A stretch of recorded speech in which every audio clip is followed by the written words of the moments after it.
for that. So with that in mind, I will go to the city manager. Hi, everybody.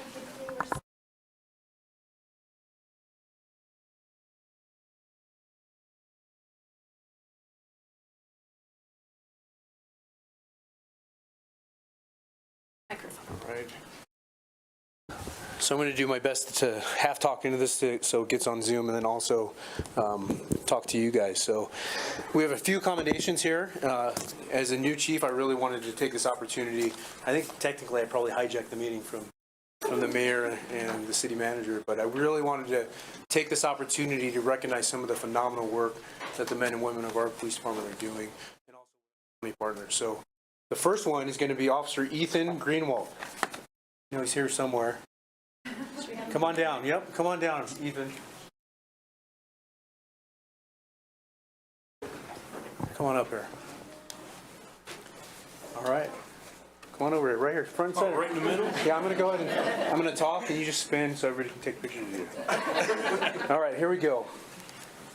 This letter is to recognize Officer Ethan Greenwald for his dedication and exceptional work ethic throughout an extortion investigation. On March 18, 2022, Officer Ethan Greenwald spoke to a Laramie resident who believed they had information regarding a juvenile extortion case.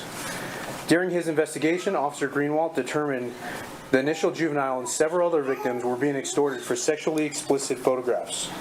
Officer Greenwald conducted several interviews and wrote multiple search warrants before identifying a potential suspect. During this investigation, several related cases and additional crimes emerged. Officer Greenwald mentored newer officers who had similar, possibly related cases, and displayed outstanding leadership by helping them complete their investigations. Officer Greenwald was informed his case was linked to hundreds of victims across the nation, and later learned that the FBI arrested a 24-year-old male suspect in Malaysia. This was the first time the FBI had worked this type of case with Malaysian authorities and made an actual arrest. The FBI will be utilizing the victims from Officer Greenwald's case for future prosecution. Lengthy investigations such as these are often tedious and time-consuming. However, your continued pursuit for justice assisted agencies around the world in taking a dangerous felon into custody and preventing him from further victimizing our youth. Your work ethic and dedication to your profession are examples, excellent examples, for our citizens and communities across the country. Thank you for being an exceptional advocate for the City of Laramie and the Laramie Police Office. Congratulations and thank you.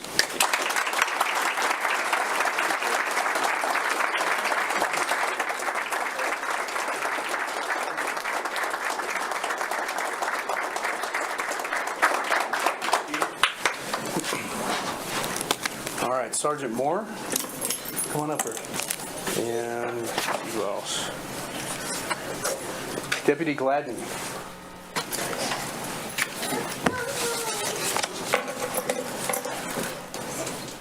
This letter recognizes Sergeant Kurt Moore and Deputy Zeb Gladney for their leadership and de-escalation tactics during a 67-minute standoff with a subject holding a machete. On December 8, 2022, Sergeant Moore and Deputy Gladney overheard radio traffic in which LPD officers were being dispatched to an address in the city on a report of a male that was high on meth and swinging a machete, threatening others. They responded and entered a very intense and chaotic scene that appeared to be deteriorating rather quickly. There were 4 LPD officers present, as well as 2 deputies from the Albany County Sheriff's Office. Sergeant Moore and Deputy Gladney immediately took control of the scene by directing and controlling officers while effectively communicating with the subject. They worked diligently to de-escalate the situation for 54 minutes until the subject put down the machete.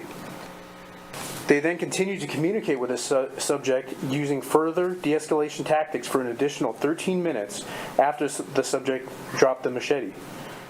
Their calm demeanor and effective communication skills led to a safe outcome during a highly volatile situation. Actions like these show the true spirit and character of the City of Laramie, the Laramie Police Department, and the Albany County Sheriff's Office. Your empathy, compassion, and actions exemplify the City of Laramie's mission statement, building our community through respect, integrity, teamwork, and stewardship. Thank you for illustrating exceptional customer service.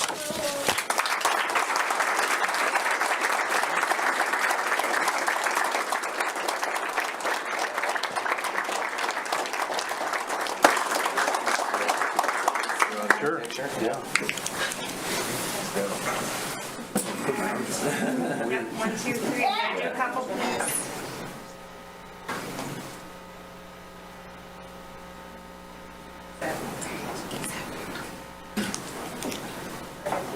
Thank you. All right.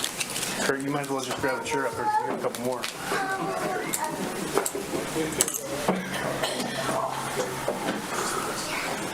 This one's Sergeant Kurt Moore and Officer Jacob Berry.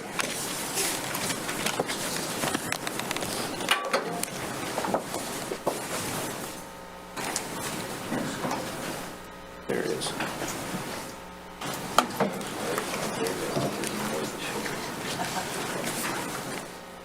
This letter is to recognize Sergeant Kurt Moore and Officer Jacob Berry for their leadership and de-escalation tactics during a standoff which a subject was holding a gun to his own head. On January 15, 2023, Sergeant Moore and Officer Jacob Berry were dispatched to a reported domestic disturbance. Upon their arrival, they encountered a male subject holding a loaded gun to his head. Officer Berry immediately took control of the scene and was able to effectively communicate with the subject. Sergeant Moore quickly joined in and began communicating, and between the two of them, they quickly developed a rapport with the subject. During a tense, uncertain, and rapidly evolving situation, Sergeant Moore and Officer Berry worked diligently to de-escalate the situation until the subject put down the gun and was safely taken into custody. Their calm demeanor and the manner in which they were able to communicate with the subject allowed this incident to end with no injuries. Situations like these can escalate quickly, and your compassionate response further illustrates your dedication to our community. Thank you, Kurt and Jacob, for your empathy, leadership, and selfless service.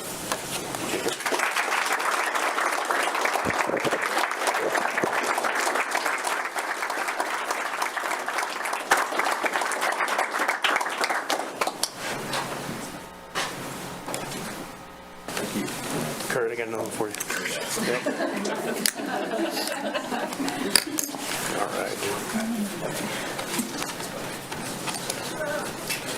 All right.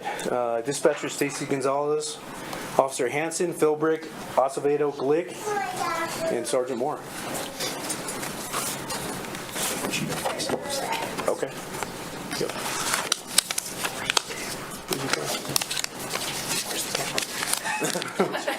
All right, come on over here. You ready?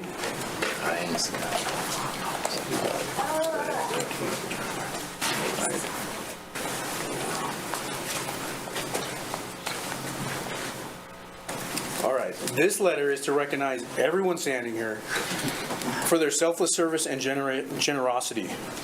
On December 17, 2022, this group of officers and dispatchers purchased Christmas gifts for a group of children that had been removed from the custody of their parents during the holiday season. The officers and dispatcher recognized a need for a child that was in a difficult situation and sought to provide a small token of the holiday spirit to those children. Actions like these show the true spirit and character of the Laramie Police Department. Your empathy, compassion, and actions exemplify the City of Laramie's mission statement, building our community through respect, integrity, teamwork, and stewardship. Thank you for illustrating this exceptional community service, and thank you for a job well done. Thank you, guys.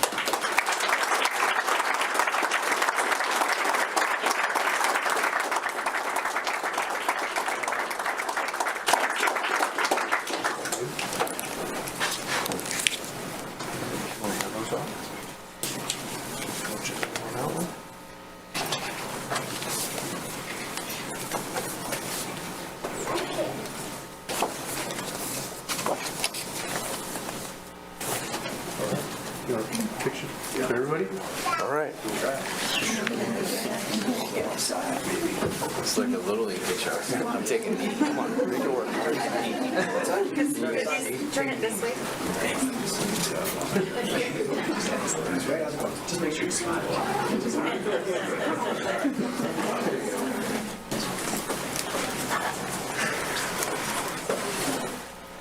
All right, thank you everybody for coming. I appreciate it. Mr. Mayor, to you.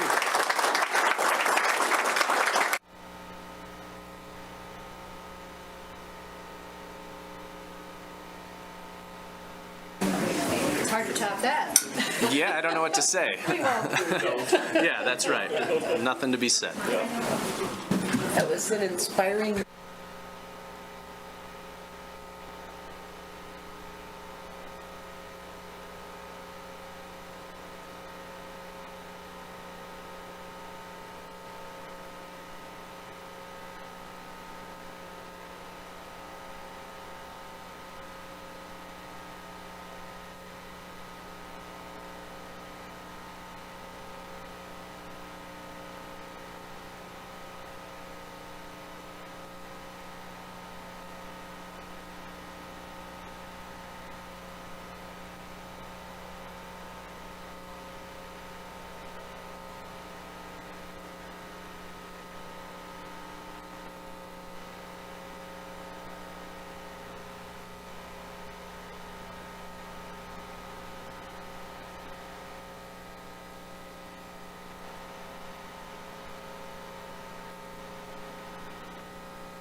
and to facilitate the conversation this afternoon. Oh, there we go.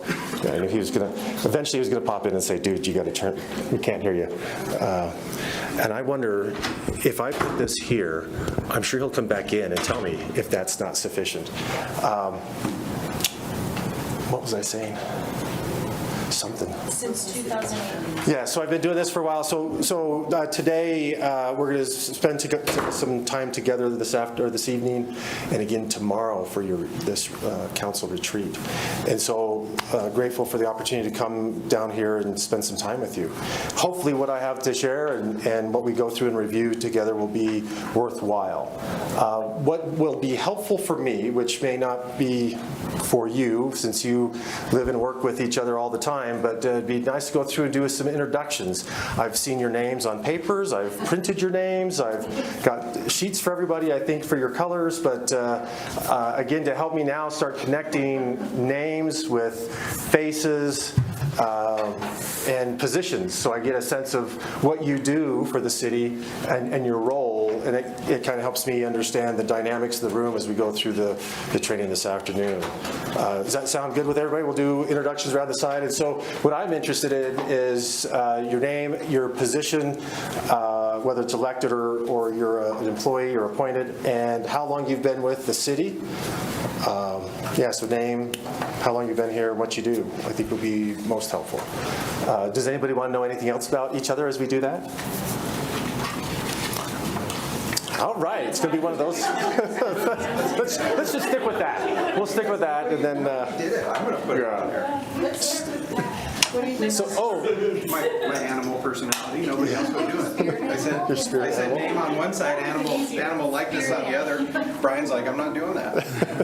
After I saw yours. All right. So who do we have joining us online? Pat Gabriel, City Councilor. I'm in my second term, been serving 6+ years. Okay, great. And Patty, why don't we start with you? So I'm Patty Russell. I'm the Director of Human Resources, and I've been here all of 4 months. 4 months, okay. Folks, make sure you turn on your microphones as we go around. I don't know if you did or not, Patty, but just I did not, because it's there. Yeah, otherwise Pat can't hear us. Dan, I'm Todd Fieser. I'm the Assistant City Manager. I've been with the City of Laramie for 7 years. 7, okay. Hey, I'm Jen. Whoa. I'm the Administrative Services Director, and I've been at the city since 2011, however long that is. Oh, the speaker there. There's your name badge. Brooks Webb, Director of Public Works. I've been with the city for 11 years, 7 as the Solid Waste Division Manager, and 4 as the Public Works Director. Joe Shumway. I'm newly elected on the City Council. However, I've served over 20 years on the City Council, 2 terms as mayor, and yesterday I was elected to be Region 1 representative for the Board of Directors for WHAM. So with the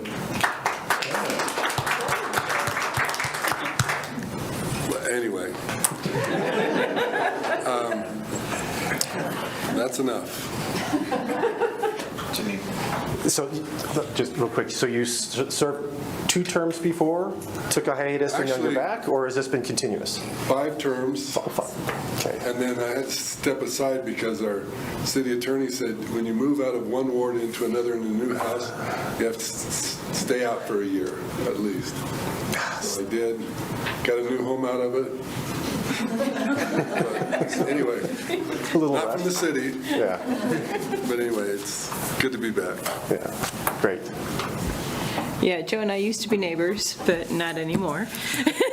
So Jane Pierce, Ward 2, City Council, 3 terms, starting my 11th year. Okay. Brandon Newman, I've been on City Council for 24 days. Newly elected. Congratulations. Thank you. Yeah, good. Sharon Cumby, I'm in my first term. I was elected vice mayor on January 3rd, and I haven't stopped since. Brian Harrington. Harrington. I'm starting my 5th year on council, 2nd term, and I'm serving as mayor now. Great. I'm Bob Southard, I'm city attorney. I think I've been here all told about 7 years. Good. It's good to have legal counsel in the room.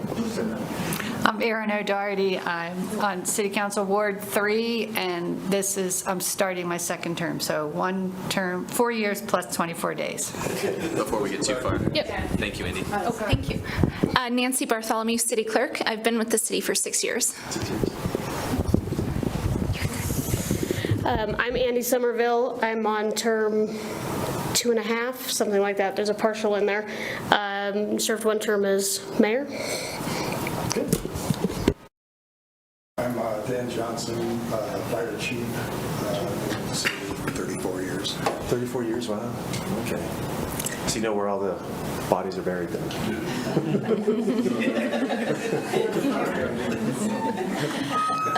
I'm Micah Richardson, and I, like Brandon, just got elected as well to Ward 1.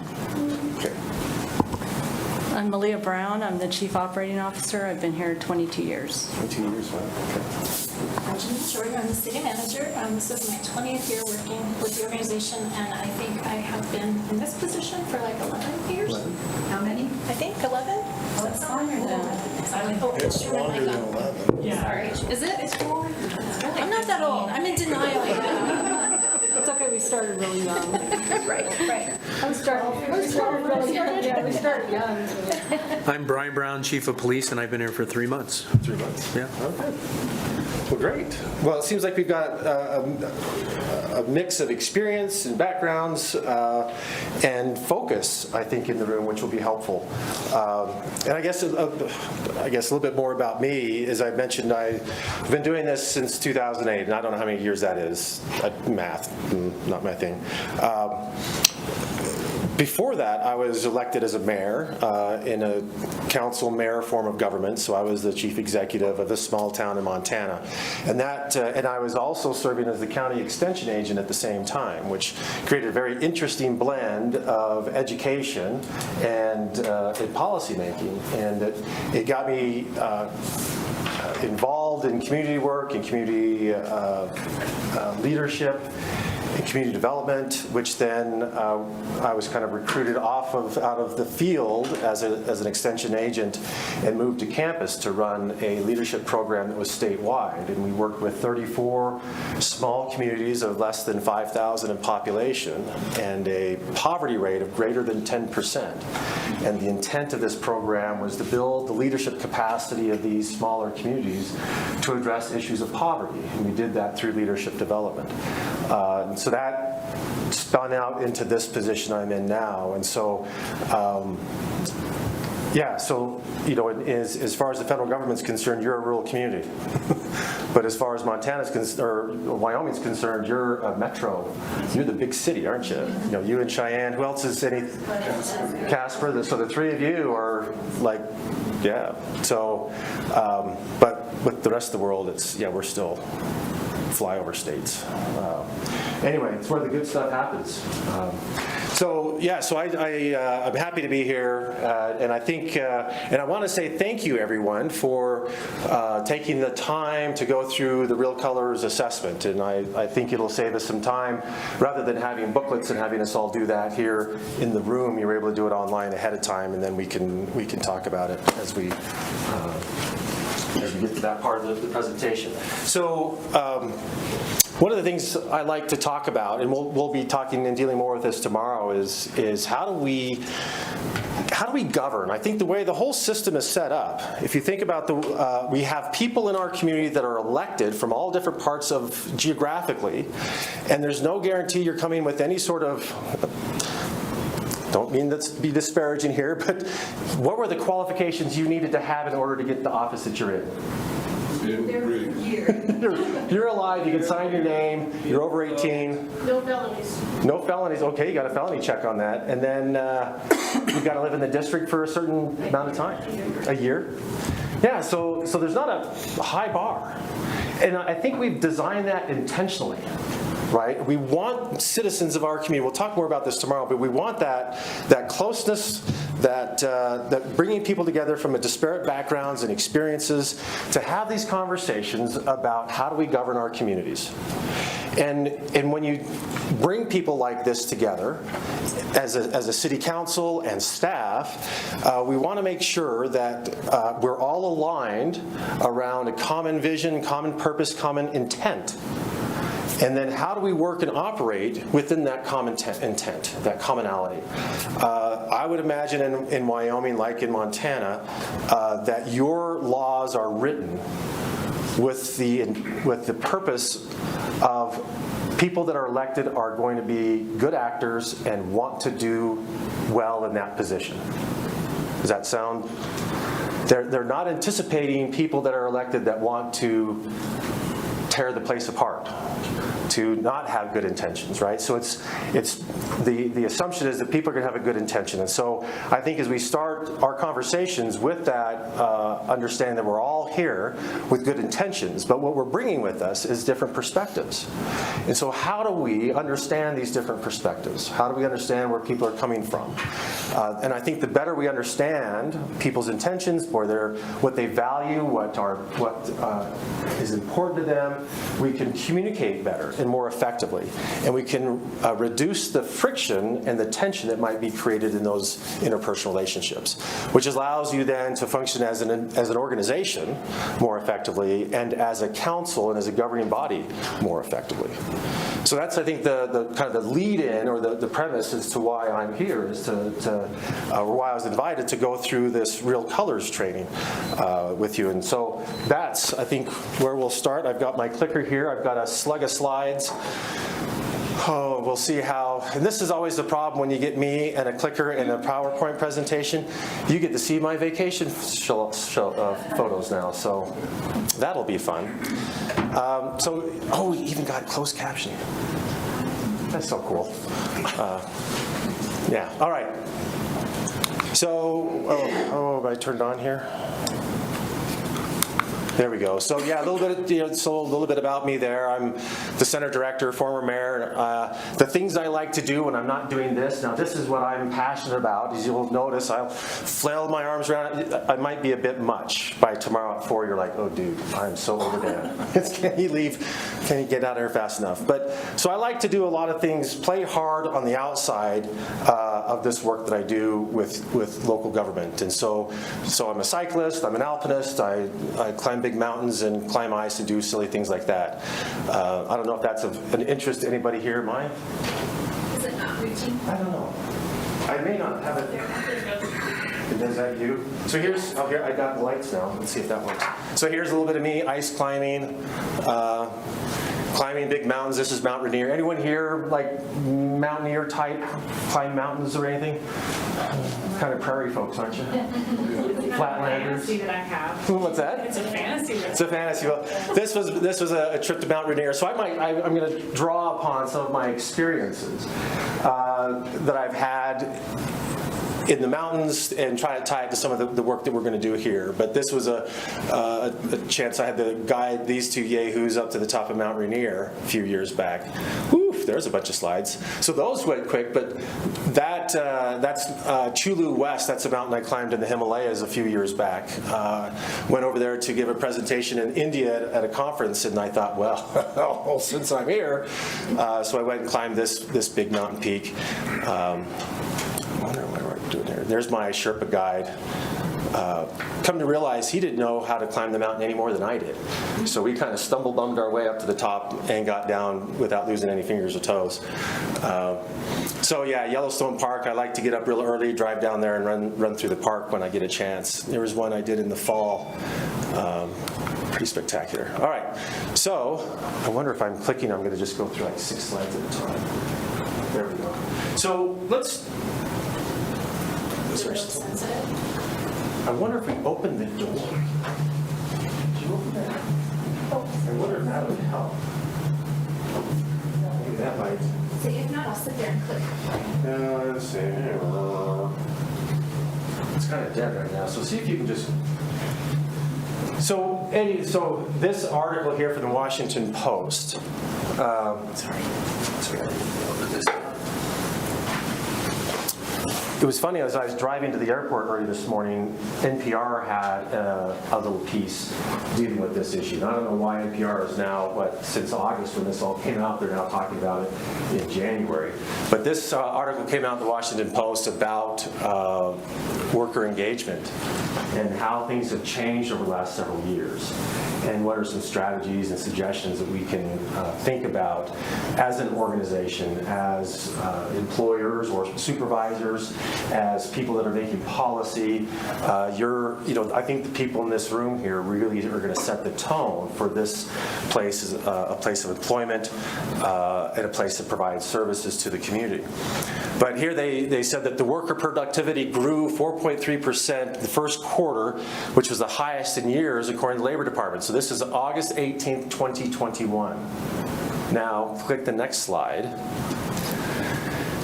October 31st, 2022, which wasn't that long ago. It wasn't that long between 2021 and, so I don't know, was that 15 months? Now they come out with the first half of 2022, productivity measures how much output and goods and service employees can produce in an hour. That's how they measure productivity. And it plunged by the sharpest rate on record going back to 1947. So one article saying we have the highest productivity rate, and then it plunged. And this was kind of as we're coming out of the pandemic. So let me ask you, what's going on? And what has been your experience relative to these numbers? And are you seeing anything like this in your organization relative to employee engagement, productivity, recruitment, retention? So what are some of your experience and thoughts about this?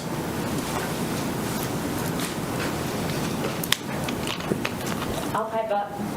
I have knowledge workers on the finance team primarily, and I think that what I've noticed on my teams is it feels like people got through the first year of the pandemic, like on stress hormones, and then those like tanked.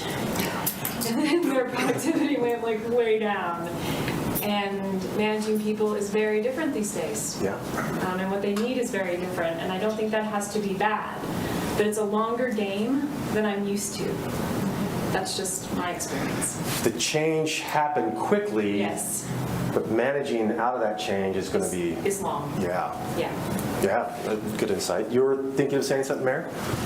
No, I was simply going to ask if anybody had any comments they wanted to make, and Jen beat me to it. So I'm particularly interested in hearing from staff on this, for what it's worth, because the council doesn't manage staff. So. Which we'll cover extensively tomorrow too. But yeah, but I'll just say too, as you're thinking about kind of the higher level policy as a whole organization, there is a kind of a picture I think that you ought to be thinking about, and as you're talking with staff, what can we do as a council to support you as you're trying to run the organization? So think about that as you're considering, kind of the workforce, the environment that we're operating in, the changes we've experienced as a society in the last 3-4 years, and how has it impacted the city of Laramie, and what are some strategies moving forward? I think some of our other issues is just is some of the okay, so they said it was because a lot of things have changed in the workforce itself. People, IT, we can't get IT people. They're working from home we've been trying to get a worker for 4 months, can't get anyone. It's pretty much because we're competing now nationally, globally, could even be. You have things like, for some reason, the CDL is a major player and will train, and then afterwards people will leave because they'll have a lot higher incomes elsewhere. So they spend 6 months with us and then go, the minute they get their CDL, they're gone. So there's those sort of things that are affecting the organization. Plus, I do believe that, and I have no idea why, some of the knowledge-based things such as accounting and things like that, the level that we're getting at a level that we used to give is less. So, you're looking for a finance manager, and to me, it's like a supervisor applying for a finance manager. And they don't understand the level of accounting that you need. And it's really tough. It's like, so you're now sitting here having to drop down as a supervisor to do a lot of the stuff that used to be at a higher level, if that makes sense. Or you have to train. There's a lot of training going on, and I see it a lot in our areas. Great. It's like an improv class. Yes, and what else? I've got some thoughts on that, but what else? What other experiences or thoughts you have on this issue? So I can tell you from our perspective, from a law enforcement perspective, yes to everything that you mentioned and everything that you mentioned. And then on top of that, we're dealing with a national perception issue for law enforcement and really first responders as a whole. And we're having an extremely difficult time recruiting. And unfortunately, I think we're being judged by the few mistakes we make nationwide. Every department across the nation is being judged by that 1% or 2%. And we're not seeing that in other industries. If you're looking at doctors or lawyers or other professional groups, they're not being judged by the small mistakes that some of their outsiders make or outliers make, where we are, and it's on a national level. So I think we're going to see some of that later on today too. Yeah, I'm not. In an hour and a half. Is that when it drops? Oh, yeah. So those are things that we're definitely struggling with, and by and large, Laramie specifically, the Laramie Police Department is a great place to work, and we have a lot of really, really good things going on. A very supportive council, supportive city staff, exceptional officers, good morale, good character, and we're still struggling to get people. Yeah. So it's a unique time in law enforcement for sure. Well, and I find, in communities like yours, in states like Wyoming, do you find that you're the big leagues in all the other smaller towns with police departments or the farm team? The farm league that you're... So it's very interesting here because I came from California, and I've been here for 3 months, and I will tell you that the character of this police department and the tools, the resources, the training definitely sets our department apart from any other in the state. But this is a nationwide problem for recruitment and retention with law enforcement. So I would say that as far as hiring right now, we're probably ahead of the curve, but it's still way behind where it was 2-3 years ago. Yeah. And I think you'll find that everywhere. Getting people to apply for any position is tough. We had a set of interviews set up one day last week, and we had none of the applicants show up, even for the interview. It was for an entry-level job. Set them all up, reminded them, still didn't come. We had people applying for jobs, but not many. And then and you have to act fast because they'll find a job very quickly. And here's another challenge, and this is in a university community like this, you're competing with the big monster down the street, aren't you? Yes. And trying to compete to be the preferred employment as well as the county, because the skill sets between the county services and what you're doing here very similar. I'll often get called into a community, and I'll say the city will say, hey, we're losing a lot of our employees to the county and to the university, and we need some help to improve our desirability. And how do we help make our kind of benefits and working at this place desirable, so we become the preferred place of employment? And so we'll work with them for a while, and 6 months later I'll get a call from the county saying, hey, we're losing all of our employees to the city. How do we up our game? So we just keep upping the game. And do you find to get people, I bet it's challenging on salaries as well, on wages, to find people, because you're competing, and so you have to up that salary, which is going to put a budget crunch as you're trying to figure out how do we provide the services when the cost of doing services continues to go up. But my guess is are you able to keep up with your tax base with the rate of inflation? So you're getting further and further behind, right? And so those are some real struggles, which puts kind of local government in a unique spot, in a unique place. And so it makes it even more challenging but important that we create this preferred place of employment.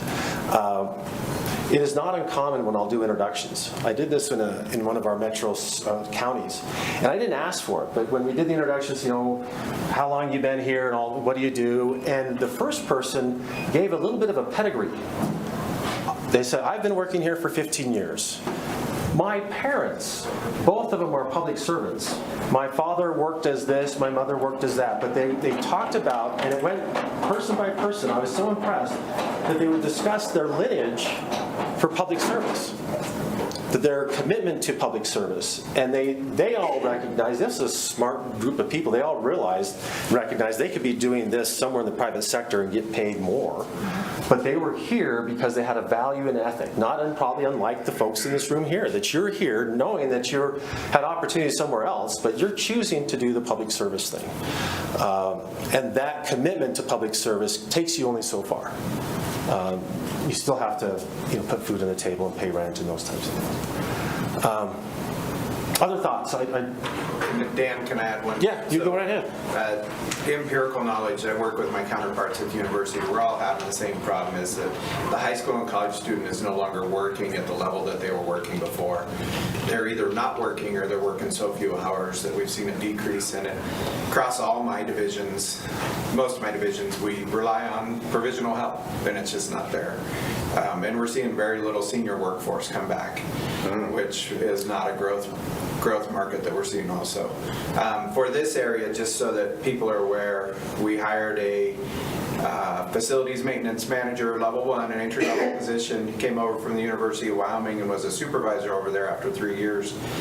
And his wage increased $12,000 a year by coming to the city. And he's not a supervisor here. And he's not a supervisor here. So that wage disparity thing is true in some areas and not true in others, and you really have to watch the market that you're working in because it's different hiring pools, and the university has very different hierarchical classes than we do as far as people are going. But I do know for a fact that my counterparts at the university are having the same struggle. The high school and college students, for them, the college students are not working, and we're really struggling to even find our footing without them. Yeah. My son, he only wants to work 32 hours a week. Sounds amazing. Yeah, I know. It's like that. And he travels all over the world too. I don't understand it, but he just, okay. I won't complain about my issues. But go ahead. So isn't productivity, it's per employee. So yeah, you're saying that getting inexperienced employees, and then so you're not getting much productivity from them. But I know for a fact that most of our more advanced staff are highly productive because we're very lean, as Janine calls it. So I don't know, how do you measure that in Laramie? If that reflects us, I don't know. It's a measure of the amount that one person can do in one FTE, I guess. And you're not producing widgets either.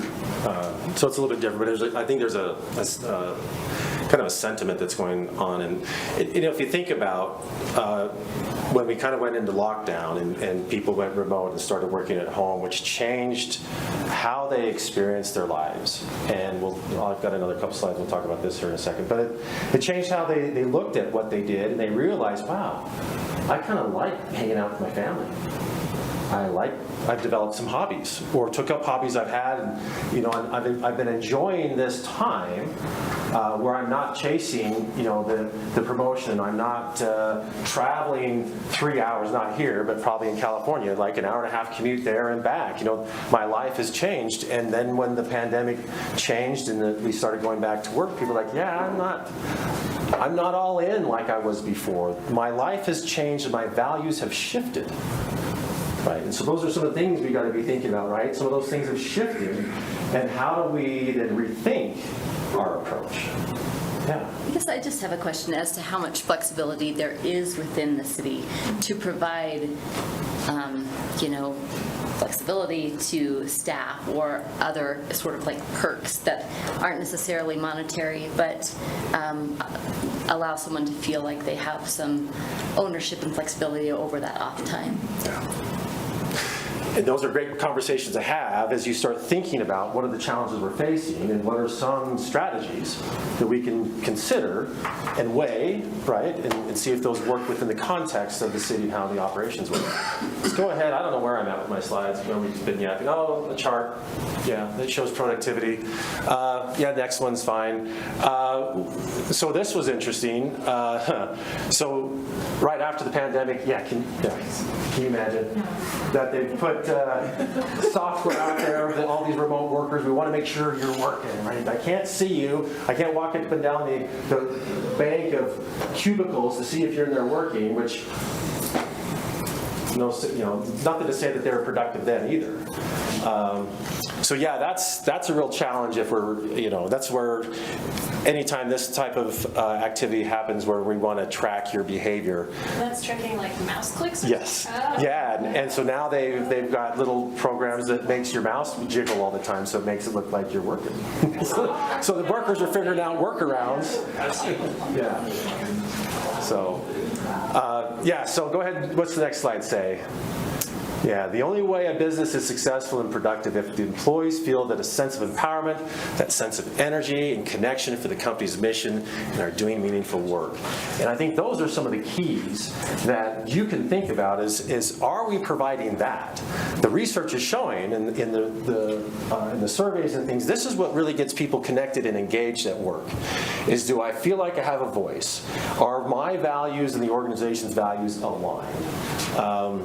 What is the mission? What's your purpose? And this would have come back to that public service mission, that there are people out there that they like this work. They like providing that service. Go ahead. Thought. That's the sense I've gotten from our employees, like at the wastewater treatment plant. I mean, these folks are working in the wastewater treatment plant, and they love their jobs. They love that they're cleaning up our water. And so, I mean, I've seen it again and again. Maybe you just choose those people to come before council, which would be smart, like the disgruntled employees are coming in, yeah. But it does seem like, just from talking to people at the wastewater treatment plant, and when I encounter employees doing hard work, they have a sense to the community. So I think that speaks well to their supervisors. And it's easier to sell that sense of purpose with the work that you do. Easier than maybe a startup, a tech startup. You're not quite sure what. I apologize if anyone here is running a tech startup. But I think there's that sense of purpose that can come out of this experience. Go ahead. What's the next slide show us? So here's this is in 2019. Gallup did the survey, and they were getting some really high numbers for employee engagement at the time. So think 2019, pre-pandemic, and then we'll compare that with 2022. So go ahead, next slide. So they talk about the three actively engaged, actively or not engaged, and actively disengaged. So let's start with the actively engaged. How would you describe an actively engaged employee? What do they look like? How do they behave? What are their characteristics? Not just here, but any kind of employment experience that you've had. They're curious. Okay, they're curious. Well, I like that. They're curious. How else would you describe them? Enthusiastic. Have enthusiasm. Always learning. Yeah. Bring ideas to the table. Okay. They're contributing. Things better ways. Creative, all in. How else would, any other attributes? Eager. Eager. What's their, calling in sick, what do you call that? Their absentee, thank you. Presenteeism. Yeah, they're more present, right? And do you ever hear these people say, "Oh, that's not in my job description," right? So they're all in. However I can help, I'm going to help. I'm committed to this. You've probably got a few like that. We'll get to the other ones. Apparently not the ones we're bringing before the commission. Yeah. All right, so you look at the not engaged. So we've talked about that. They're curious, they're present, they're here, they're contributing, they're trying to solve problems. They're writing for the brand. They're all in. Then you look at that not engaged. 52% of those not engaged. How would you describe them? Not in my job description. Just marking time. Yeah, marking time. I'm coming in at 8. I'm done at 5. I'll do exactly what you asked me to do, but I'm not staying late. I'm not coming in early. And if my work's done, I'm going to sit here until the bell rings. Right? All right. And then we've got the actively disengaged. Absenteeism. Absenteeism comes in. What else? What other characteristics do they have as employees? No growth. Could it be the people that are sowing discord? Yeah. That's what I was going to say. The interpersonal arguments that sort of form in any team, but those are the people that do it, for sure. Or at least start it. They're stirring it up, they're creating havoc, they're always griping about everything and bringing morale down. You know, you can probably see those folks, and they're a real challenge to manage. And where do we spend, HR? How much of your time are you spending with that 12%? About 80% of our time. Yeah. The 80-20 rule, right? So 80% of your time is spent. And so how does, when 80% of the attention is being driven towards the 12%, how is the 36% of the actively engaged going to feel over time? Not engaged anymore. Yeah. So here's the interesting thing as you think about a person that has that actively engaged personality. What is the chances of them sliding from being actively engaged to disengaged? Would you think they have that in them to shift down, or do you think they'll go somewhere else where they can be engaged? If they're not having their needs met. So if they're not having their needs met, they may shift down or leave. Right? So either you're going to lose somebody that was, they were a top performer, now they're just becoming less and less, disenfranchised, I guess, more and more disenfranchised, and they'll slide down. And then it's harder to bring that back up, and your whole morale of the organization, your department, or whatever starts to suffer. So that's what it looked like in 2019. If you look at 2022, this is coming out of the pandemic, and those numbers really shifted. And these are big numbers. These are big shifts when we're going from 36 to 32%. So that's very noticeable. Although the not engaged stayed about the same, and the actively disengaged, that number went up quite a bit. Now, as we think about this, what's this phrase that's come out this fall from TikTok? Because all new cool things apparently come out of TikTok now. When they talk about that not engaged workforce, they have a phrase or terminology. What do we call them now? This is going to tell us who's on TikTok here. That's right. Well, it's in all the popular press as well. They started in TikTok, and now I think what's happened is that not engaged population has found a label and a framework that they've now identified. So they're coming out of the woodwork. Now they're saying, and what we're finding, those that are on TikTok that are talking about, they're calling themselves the quiet quitters. What? I'm not on Quiet quitter. Yeah. Quiet quitters. I'm quiet quitting. And that I think the quiet quitters are the people that were the actively engaged, went through the pandemic and the shutdown and started realizing there's more to life than giving all this energy to work, that I want a balance in my life. And I think they're the actively engaged have slid into that not engaged and are trying to find a work-life balance, a healthy balance. Go ahead. Have they looked at generations, or have they assigned it to millennials or baby boomers or whatever the Gen Z Xers? I'll throw it out there. What do you think? I don't know. Someone's got an opinion on that. I don't know if we gain anything from going down this path. I don't know, but we're not talking about the long-term COVID that is messing with people. I know a 25-year-old who went from bicycling 80 miles a day to being able to do a couple miles. And so he is not as productive at work. And so what portion of the population, I've done the math with some of these things, and it seems like it's got to have a pretty serious economic effect. Yeah. So yeah, this is why we're having these conversations nationally. Is trying to figure out we're having changes that are taking place, quick, fast changes. That's a big change, big numbers, short amount of time, and we're all reeling as a nation and as employers, no matter what we're on as employers, trying to figure this out. And how do we reestablish the engagement? What are the new values? How do we respond to as I was in one community, they said, it's not a bad thing when I have put down healthy boundaries is the word she used. Yeah. And you've got to respect my healthy boundaries. I'm giving you what you're paying for. And the way we've valued employees historically had been 40 hours and then you're doing more, then you're going to move up the line. And now they're saying, look, I'm doing all I can in that 40 hours, but that's all you're paying for and that's all you're getting. So I'm quiet quitting those extra 16 hours a month or a week that you're not paying for. Because I've realized I like to ride my bike. I like to hang out with my kids. I got a COVID animal and I'm enjoying my time with that dog or cat or whatever. What Dan's referring to, the lady who said that, it may have been in a different place, but Dan spoke to the city managers and finance directors when they had a retreat in the fall up in, I don't even know where we were here. Jackson, I think. But there was a gal there, and she said that. She said, don't call me a quiet quitter. I just decided I'm doing my 40 hours and I'm not doing anymore. I'm doing my job. And it really stood out to me, and I'll tell you why.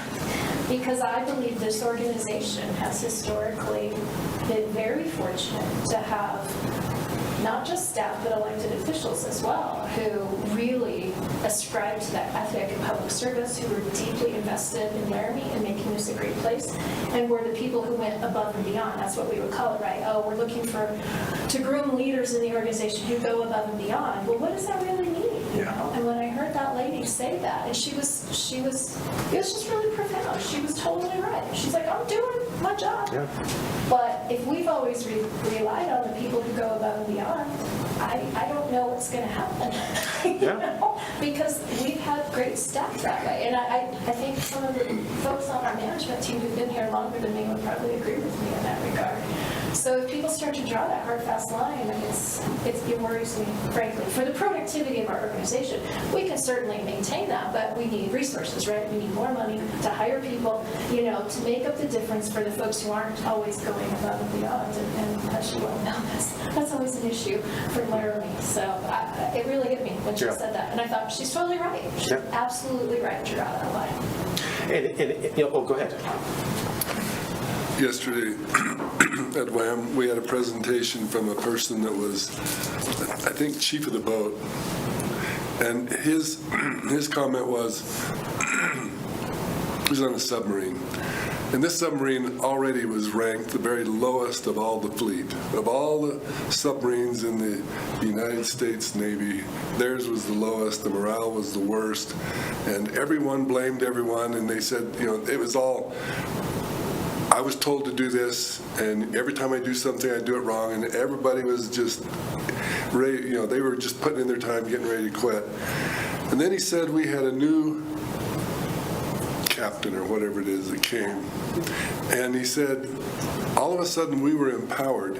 He told us we were the ones that were responsible, and that that we were. He told us we knew what we were doing. He had confidence in us, and everyone all of a sudden had a different attitude that I have something that is meaningful, and every time I do it, I'm recognized and appreciated. And they went from the very worst submarine in the entire Navy within, 2 years? They were maybe 1 year, a year and a half. They had the very best marks because all of a sudden they were appreciated, they were empowered, and they knew that whatever they did, everyone would say, well, we make mistakes, but let's learn from it and grow. And so a whole different attitude. I see that in Laramie. I see that coming from Janine, to where she gives responsibility and lets them go, and we have a great staff. So I think we're ahead of the mark just because of that attitude that we have here in Laramie. And great thoughts, because that's a framework of leadership. Several of those points that you touched on are consistent with the leadership framework that we teach a lot to local governments, and that idea of empowerment. Great. So thanks for both the comments, and I think there's something you said I was going to comment on. I just think our people, so many of our leaders have gone above and beyond. If they draw back to that, I did my job, I did my 40 hours, I did what was asked of me, I wonder how we fill that gap. Yeah, and it was mentioned earlier, you run pretty lean. right? For the FTE, my guess is the FTE level that you have for the city and the productivity, the things that you can accomplish, is really dependent upon that extra discretionary effort that's given by the employees. It's my suspicion. I mean, how do you know? But it's my suspicion. Yeah. Whether that's my department head team, what do you think? I think our people work really hard. Yeah. And if they were to drop back to that, I'm only doing what I'm asked to do, my 40 hours, and I'll give you all, but that might be really challenging because and this is common, I think, for a lot of local governments, your model, your operations model is dependent upon that discretionary effort because you'll probably have more of those actively engaged. It's not just 36% here, but probably more are here than what you see there, the 32%. If you guys disagree, you have a different thought. I'm crazy. You can tell me that. No, I don't think you're crazy at all. I think that there's a lot of people here who are double producing, and part of the problem that's happening is that, especially in the management team, directors and manager level, it's putting more on the managers and directors because the people coming in do not have the experience or whatever.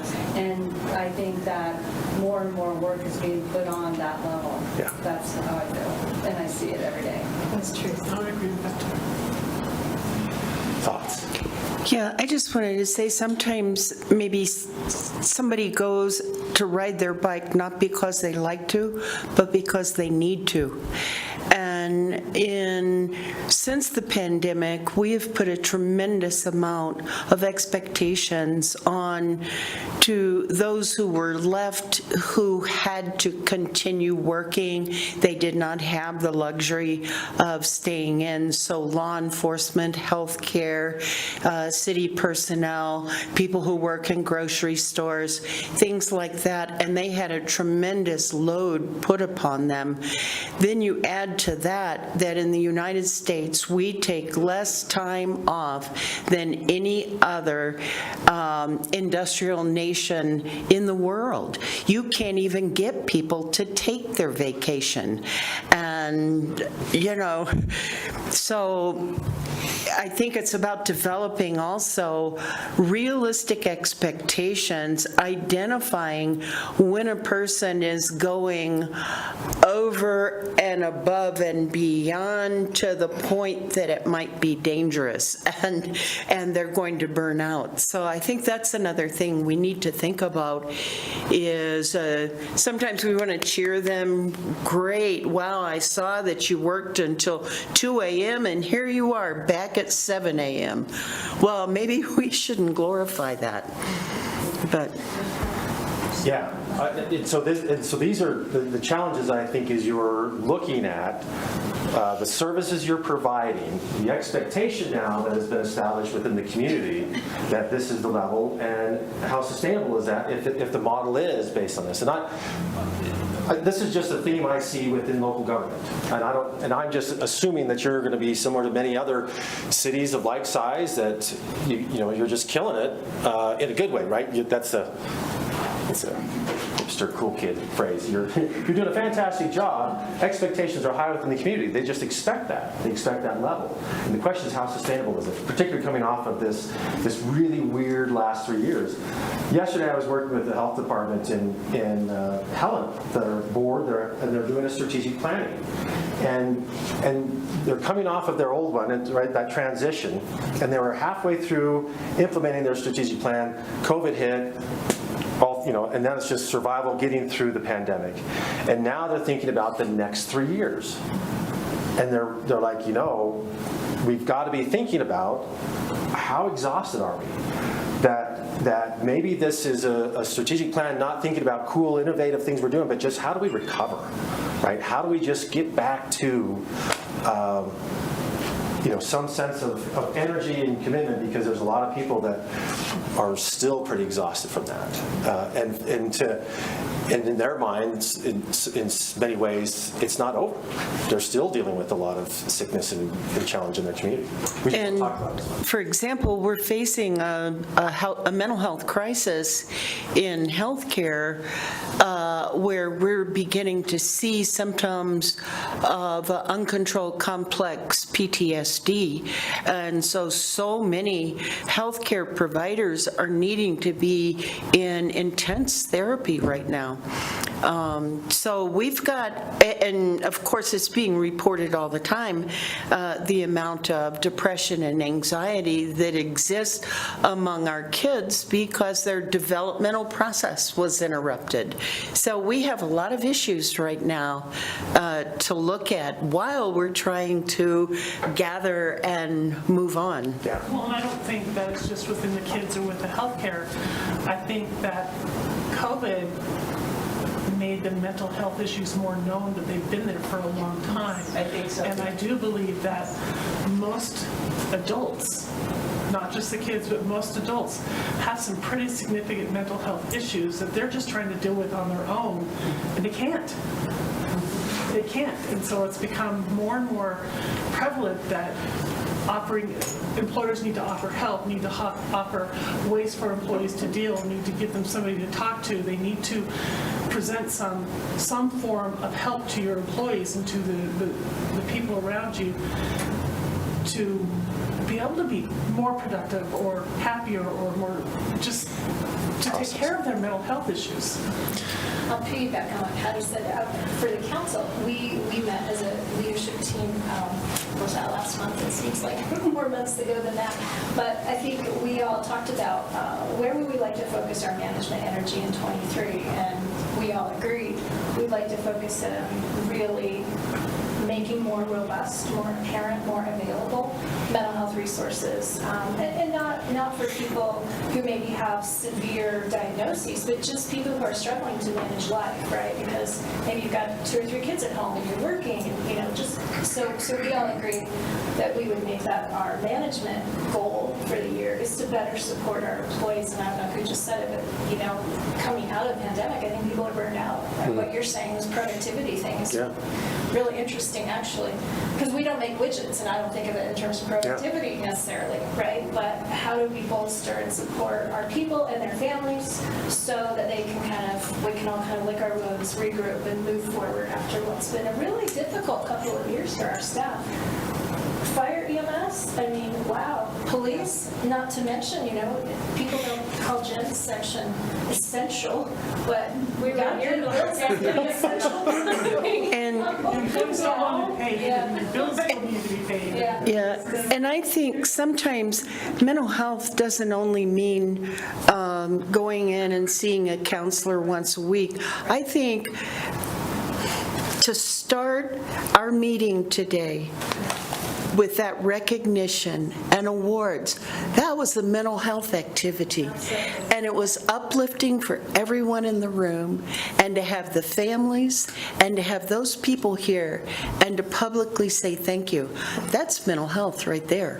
Yeah, sure. I was going to touch on that, and that's something I wanted to mention. Council, I know I talked to the council, particularly the council members who were on council in November, December, when I gave my annual report, that for those of you that are newly elected in your 24th day or whatever it is, that's one of the things I talked to the council about, is wanting to work with our elected officials to do a really good job this year as a companion item to mental health from a management and HR standpoint, to really recognize our people. And so I've shared that with the department heads as well. Obviously, Chief Brown took us all up on that offer today, but having that audience with you all is meaningful to them. Having you recognize that we're giving a public arena where, like you said, their families can come. I mean, I'm a cop's daughter. I remember some of the most vivid memories being a child was when I got to go to my dad's award ceremony, like these families did tonight, when I got to pin him with some life-saving award.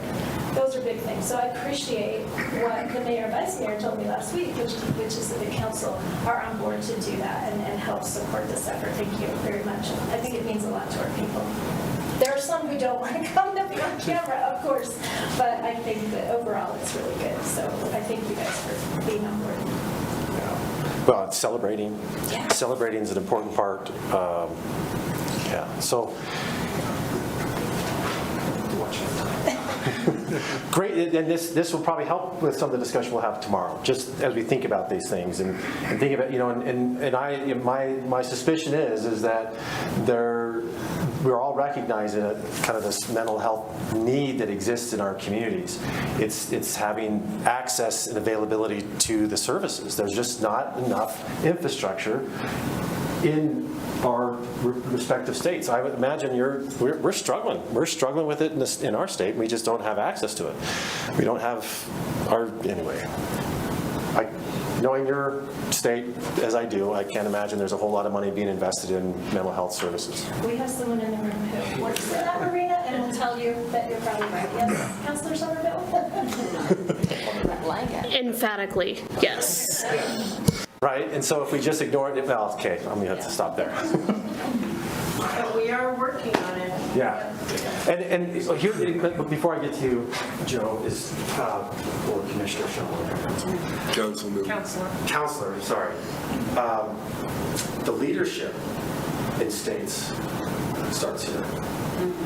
You set the tone for a lot of state initiatives as you identify, clarify, and start working towards that. And then that's where the legislature starts feeling that we need to step in now and fill in the gaps that have been created that exist. Kind of. Okay, you're just like us then. I'm trying to be aspirational for Wyoming, but that's the idea. But I will say the leadership does start here. Whether they pick it up or not, the leadership starts here. I think you're right, though. I think there's a saying that municipalities are kind of like the laboratory for government. I do think a ton of great things, even in our state, start local and then the legislature picks them up. And sometimes not in ways that we like the process is not so great. But I do agree with what you're saying. It depends on where it's being comes from.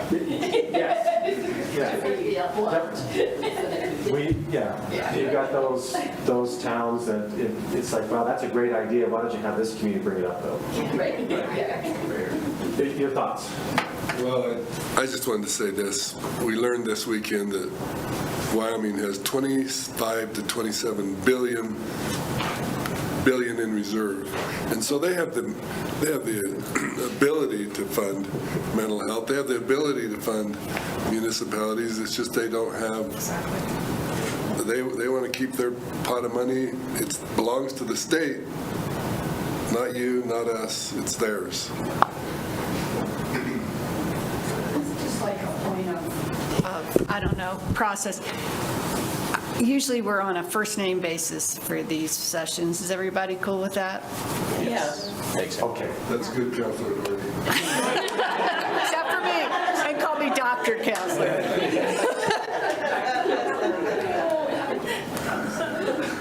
All right, so this is a great discussion, and I think it's all relevant, and I think it's going to add value as we continue these kind of conversations moving forward this evening and tomorrow. So here's some things, we'll just kind of hit some of these and highlight them. These are some of the things that Gallup said would help with employee engagement. And I think it's some of the things we've been saying already, right? That clear about your role and expectations. I know as an employee, this is my lane. This is how, what the space I occupy, or in the relationship between the council or the council and the staff, right? Where's our lane? And how do we, as we honor our lane or honor our decision space, how do we then clarify the space for collaboration and coordination in that other work? So having opportunities to develop at work, feeling that your opinions count, right? So back to your story on the submarine, some of these same principles are recognized here with Gallup. Strong coworker relationships, connection to a common mission and purpose. So having that clarity about who we are, this is what we do, and this is how as an organization we function. And if you're clear about that, it's easier for people that are applying to look in, and in a way, they're interviewing you before you even know they exist. Absolutely. They're looking at you and say, who are you? What do you do? What's the impact you're having? Is this something I can align myself with? Are your values consistent with my values? Do I feel like I'll have a home there? And if not, I'm going to go on to the next organization. So there's a lot of eyes looking at you, not just what your website says, but how do you behave? How do you function? How do you conduct yourself? Both as employees, day to day, running around the streets doing the good work you do, but also when this commission meets, this council meets. Sorry, I use those words interchangeably, so bear with me. As the council meets and how you conduct business and how you treat each other, you're setting that tone, just like in a submarine, right? There's a culture, right? I always ask the question, how long does it take to change culture? I'll throw that out. How long does it take? It's always changing. It takes as long as you want it. Right. If you want to drag this out for 20 years, drag it out. If you want to say, let's a year and a half or whatever it takes, we're going to change the way we're doing things, but we've got to have a framework that we're going to use that we can be accountable and structure around to make that change. It just doesn't happen by sheer force of will. It's intentionality to that. All right, let's move on here. We're working now. Here's some things, I'll talk about this last one, and this kind of ties in as we transition into the colors. But the requirement, Gallup finds the best requirement and habit to develop for successful managers is having one meaningful conversation per week with each team member. Now, for some of you that might have a lot of people in the department, that might be a challenge, but I'll just relate a story that I have had in experiencing this. There was a woman that was working for me that is a particular color that we'll learn about here in a minute. That is not my color, right? So she really needed that connection. She did the connection. She wanted to, she would come into my office on a Monday morning with a cup of coffee, and she'd plop down in my chair, and we'd chat about the weekend. About 20 minutes, and she'd tell me about her dog, and tell me about her kids, and tell me about what she did, and this and that, and I would fully engage and participate, and we'd have a good old time for about 20 minutes, and then she'd just pop up and say, hey, great, thanks, and then off she'd go. And that was what she needed, to feel valued, to feel connected, to feel heard and part of the team. And I'm not. Right? It is not how I roll. You know, I don't even want to talk to anybody before 10 o'clock in the morning. Some of you may relate to that, right? So it's not, but I recognize for her, this is what she needed to feel productive, connected. And so I was willing to step out of who I was and say, yeah, let's have this, and fully lean into that. And as a result, she worked a tremendous amount of, she was highly engaged, above and beyond, giving all the effort, but because she felt connected. And I think that's part of this conversation, right? How do we start understanding? Because it would have been easy for me to say, yeah, to this day, I don't even know the names of her kids. For 3 years, we talked about our kids all the time. It just is not that important to me. But I recognized, right, it wasn't about me, but it was about what do we need as an organization, as a team, and as individuals, and then how do I step into that, right? What do we call that in this world? We call that emotional intelligence. Right? I was building and growing and developing my emotional intelligence, my understanding and appreciation of both myself and those people around me. And once I have that understanding, I can start managing my behavior consistent with it. So I think I have a slide on that. We're going to probably, hopefully you don't feel uncomfortable when I just zip through slides, and some people really freak out. Say, what was that slide? It was supposed to be important. I didn't see it. Can you go back? Yeah. All right, so we're not going to, we've had that discussion here. We're going to skip through this too. Maybe. That was going to be a fun activity. We'll decide if we can do that tomorrow maybe. All right, so here's my definition for emotional intelligence. I kind of spit it out here just a minute ago. That ability to recognize and understand emotions in yourself and in others. So I'm aware of what's going on inside of me, what I prefer, what are my interests, what's my style, and I'm reflective enough internally to say, oh, that's kind of how I behave. It's not just a natural reaction, but I can be thoughtful about it. I don't know if I explained that very well. So I understand myself better, and then I can understand people around me. And I find this fascinating when I interview people. I keep looking at HR, but I can look at any of the staff here as you interview people.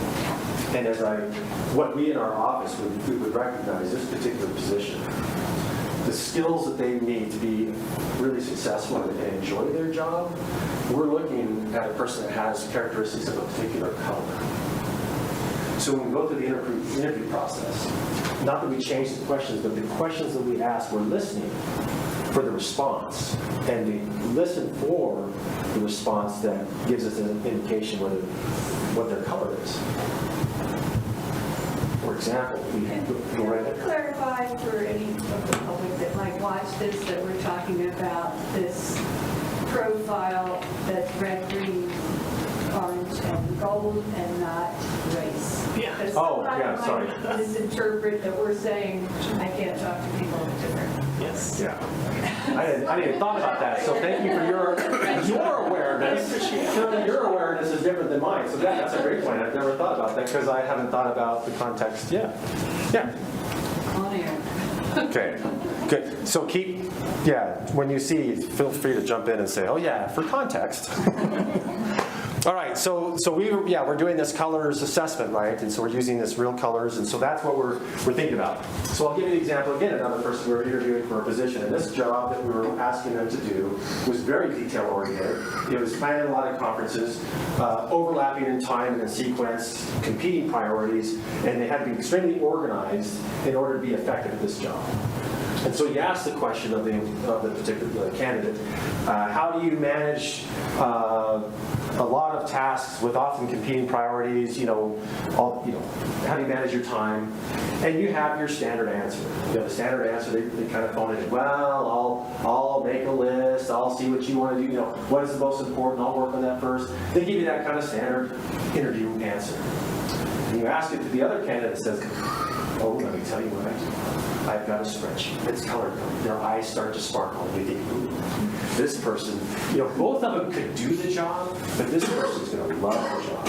This is going to speak to them.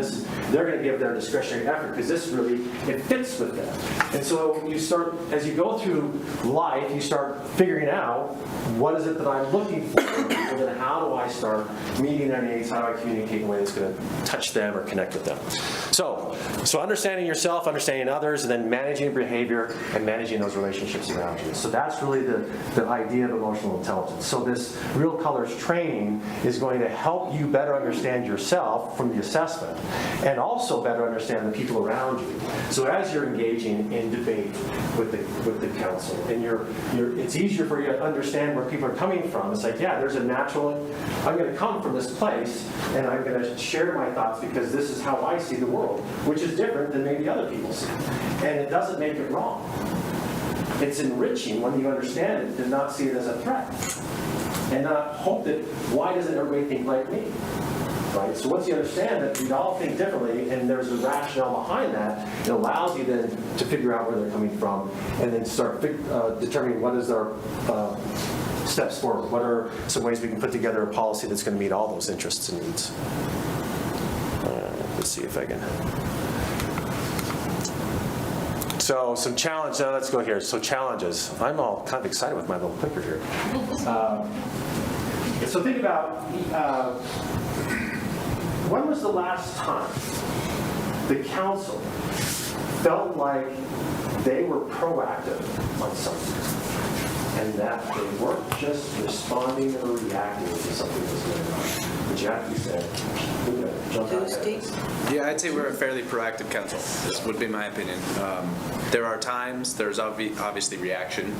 Tuesday might be a weird example because Tuesday I think we were a bit reactive. But I think we've done this council is obviously just beginning, but the last council did a significant amount of work that I think was fairly proactive and progressive on a variety of issues. Great, and that's why I wanted to find out kind of what's the culture, right? I've worked with I was talking to a county commissioner, which is, counties are a little bit different, we can all say that. I can feel bad about saying they're different. They have a different role, a different purpose. I had a county commissioner in Montana, we have the ability for governments to ask their voters to see if they want to have self-governing powers rather than general governing powers. It gives them a little more flexibility and authority locally. And the county commissioner said, why would I want that? Because right now, it's easy for me to say no. But if I had self-governing powers, it's easy for me to say no because I don't have the authority. The legislature hasn't given the county the authority to do this. It's easier for me to say no. But if I take that away, then I have to govern. I just can't be a government of no, but I actually have to solve problems. And why would I want to do that? Literally, that's what she said. Why would I want to do that? Now, that's very telling. right? And so having a council that's thinking, and you've got a good strategic plan, you've got a good capital improvement plan, you're thinking ahead and not just responding and reacting to things that happen to you. And that's a terrible position to be in. So I use this example with the processionary caterpillars. It's a species of caterpillar from Europe, and they're like tent caterpillars we have here in the Mountain-West. And when they emerge from their nest in the spring, for whatever reason, they'll move through the forest in a long procession, in this long line. And for whatever reason, they don't connect or they don't latch on, but they just kind of nestle their face in the butt of the caterpillar in front of them, and they just move through the forest that way.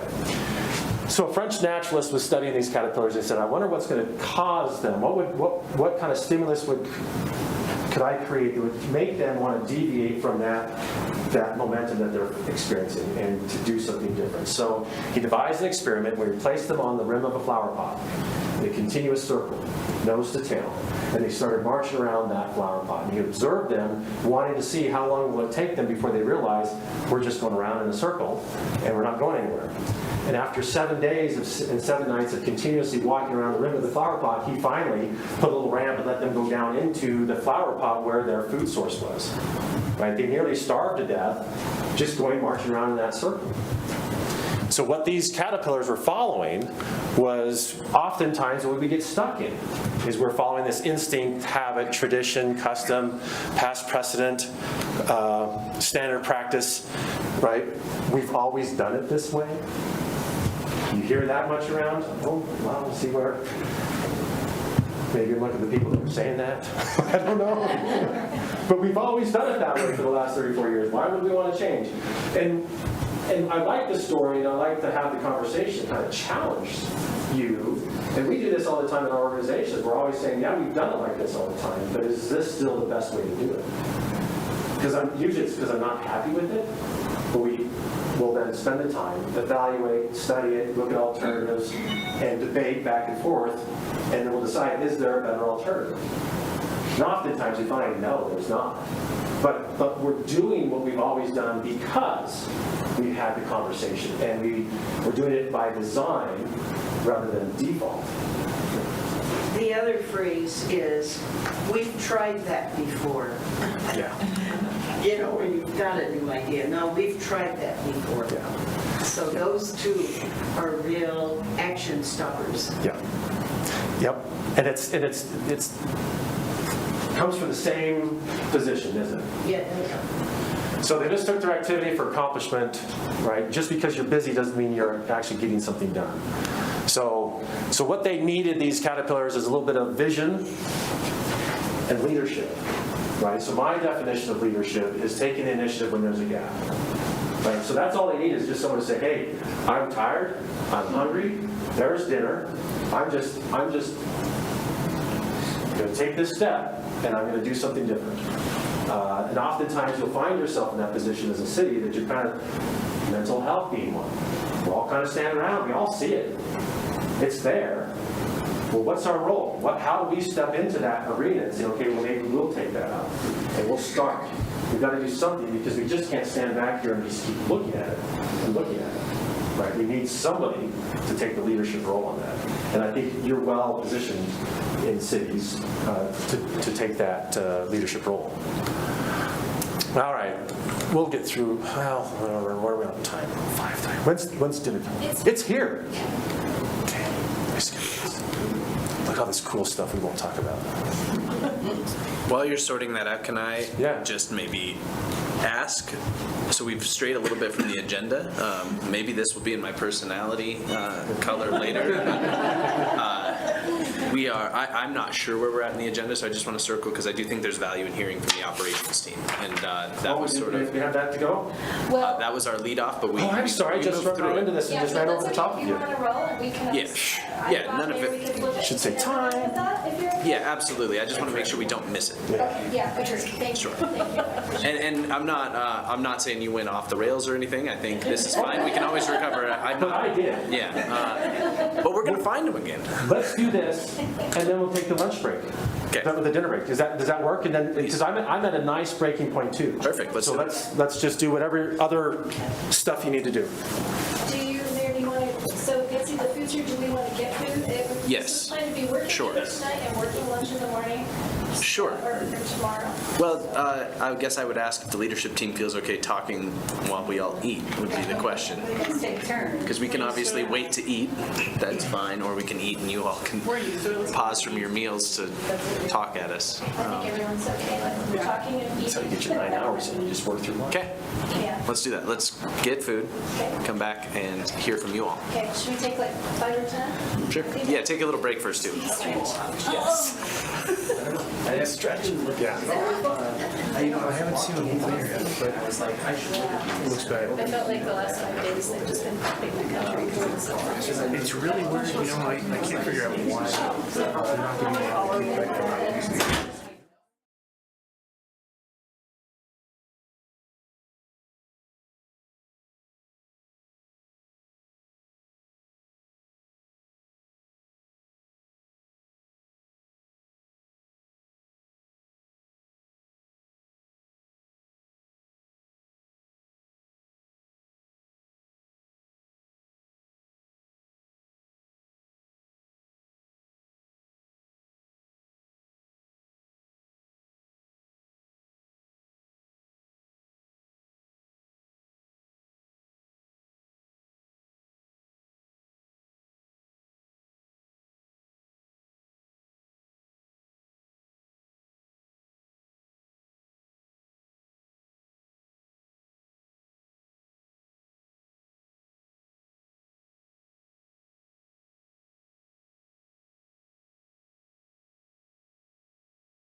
was Aaron. Because IED's still closed, I just got a notice. I never got it. Yeah. All right. I am to Laramie to work through Fort Collins. I did the Al Canyon. Yeah. So Andy has a special pass. Yeah. Andy said the roads were not great though, so. Coming from where? Cheyenne. Are you going to Cheyenne? I'm going south of Cheyenne, yes. Shoot. Probably not tonight. Yeah. You probably want to go, The road's great. probably want to go via Al Canyon. 287 is much better. Are you trying to go, are you trying to go tonight, Patty? Well, maybe you go first and then go. I mean, I certainly don't feel offended by that. Get before it's too late.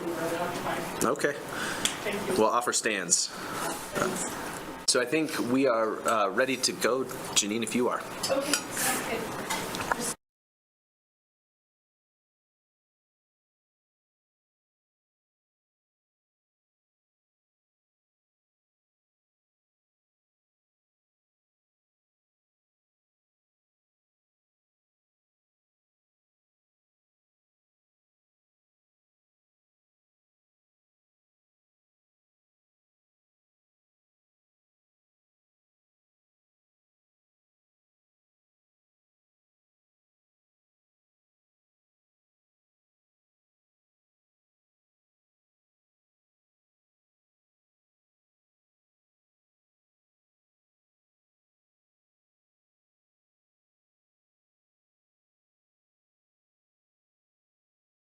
Oh, sorry, yeah, I'm on. There you go. Thank you. Thank you.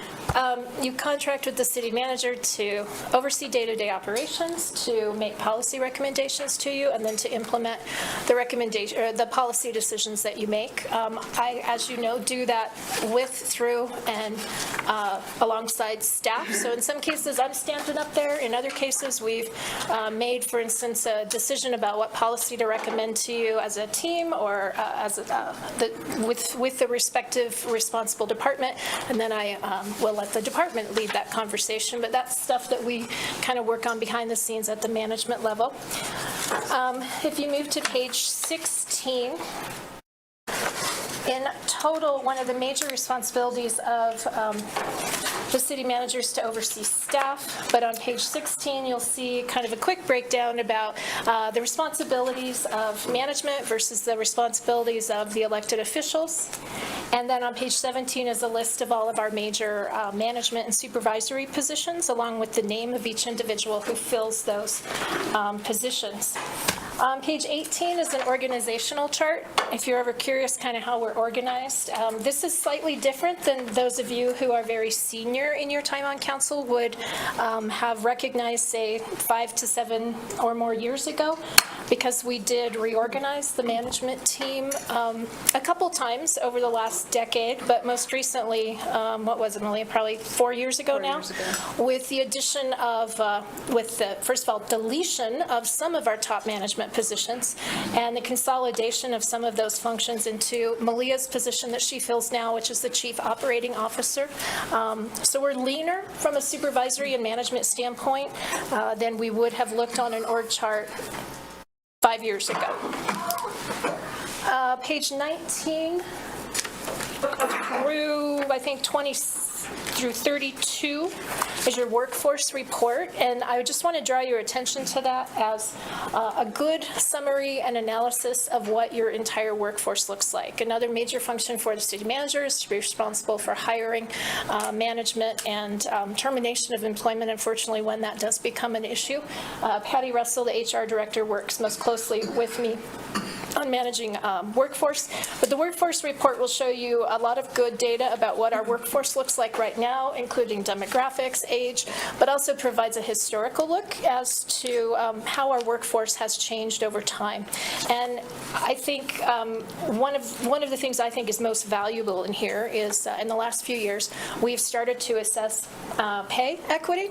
We've always done that, but in recent years, we've actually taken to assessing pay equity across the entirety of the organization, but also broken it down by certain types. So for instance, gender equity in pay, are we compensating men and women in our organization equally for the jobs that they do? So that data's here. And then lastly, we conclude the report by showing, as Dan said, we don't create widgets, we create public goods, right? Those public goods are sometimes tangential, they're things, right? They're streets, they're utility systems, things like that, but a lot of what our staff do is create intangible public goods, things like a well-planned and orderly community, right? So you can't really measure that. But one way that we can measure if we're keeping up with the community is looking at our workforce as a whole, and then looking at how many people we have to serve the needs of the community. So there is a chart in here that'll show you our customer service ratio, which is the number of employees we have to serve the people in our community, and there's historical data there as well. When you look at that, what you'll see is that our workforce, in terms of just sheer number, is really not keeping pace. As we all know, this is not a surprise, but the number of workers we have is not keeping pace with the growth in the community, and frankly, it hasn't kept pace with population growth for well over a decade. So that's a perennial struggle that we deal with all the time here, and you'll see our customer service ratio has trended. It's trending poorly, basically. For every city employee we have, we're serving more people every single year. And so, the question for you all as policymakers, for me and the management team, is when have we hit the wall? When are we maxed out to the point where we can't function? When do we hire? That kind of thing. I'm going to skip to page 205.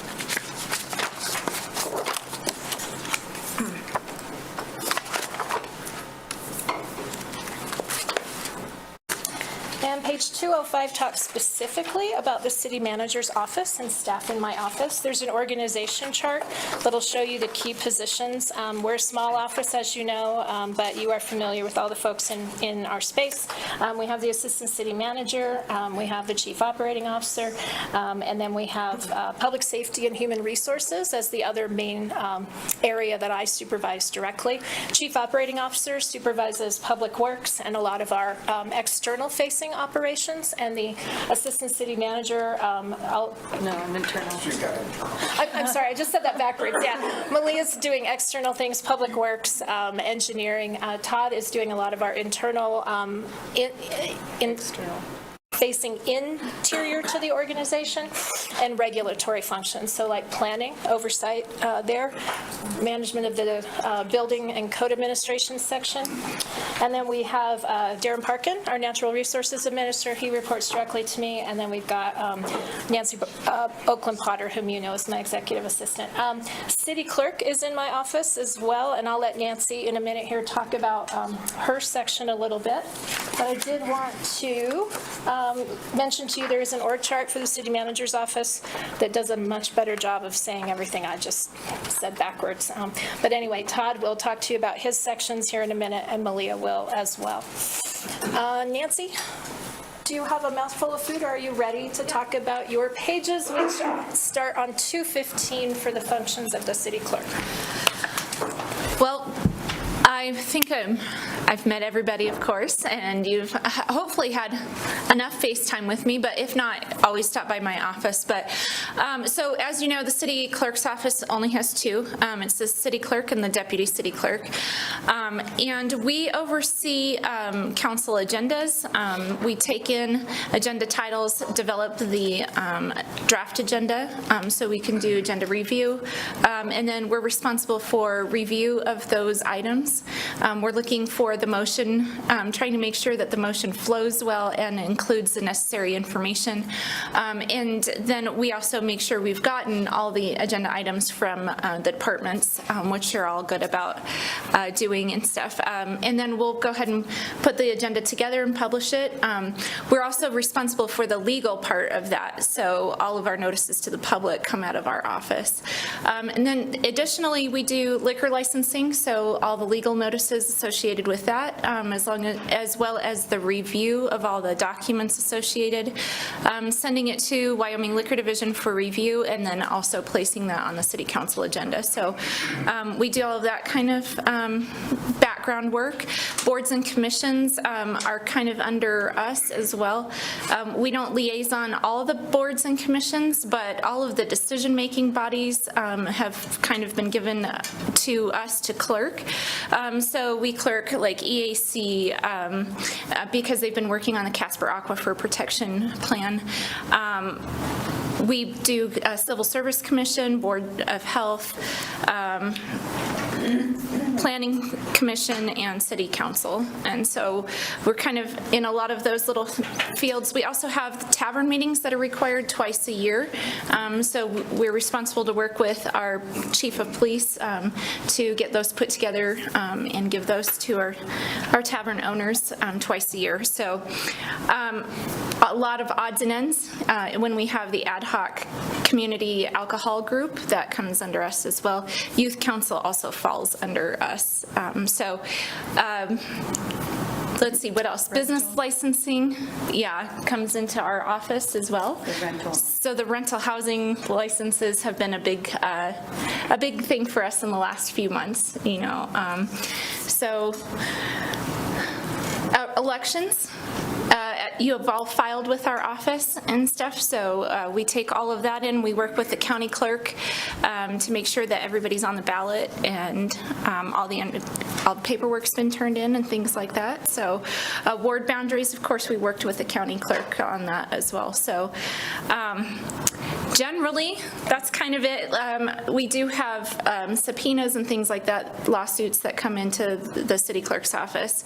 We're also that communication line in between you and the public. So if a member of the public came in with a handwritten letter, we are responsible to make sure that you've received that.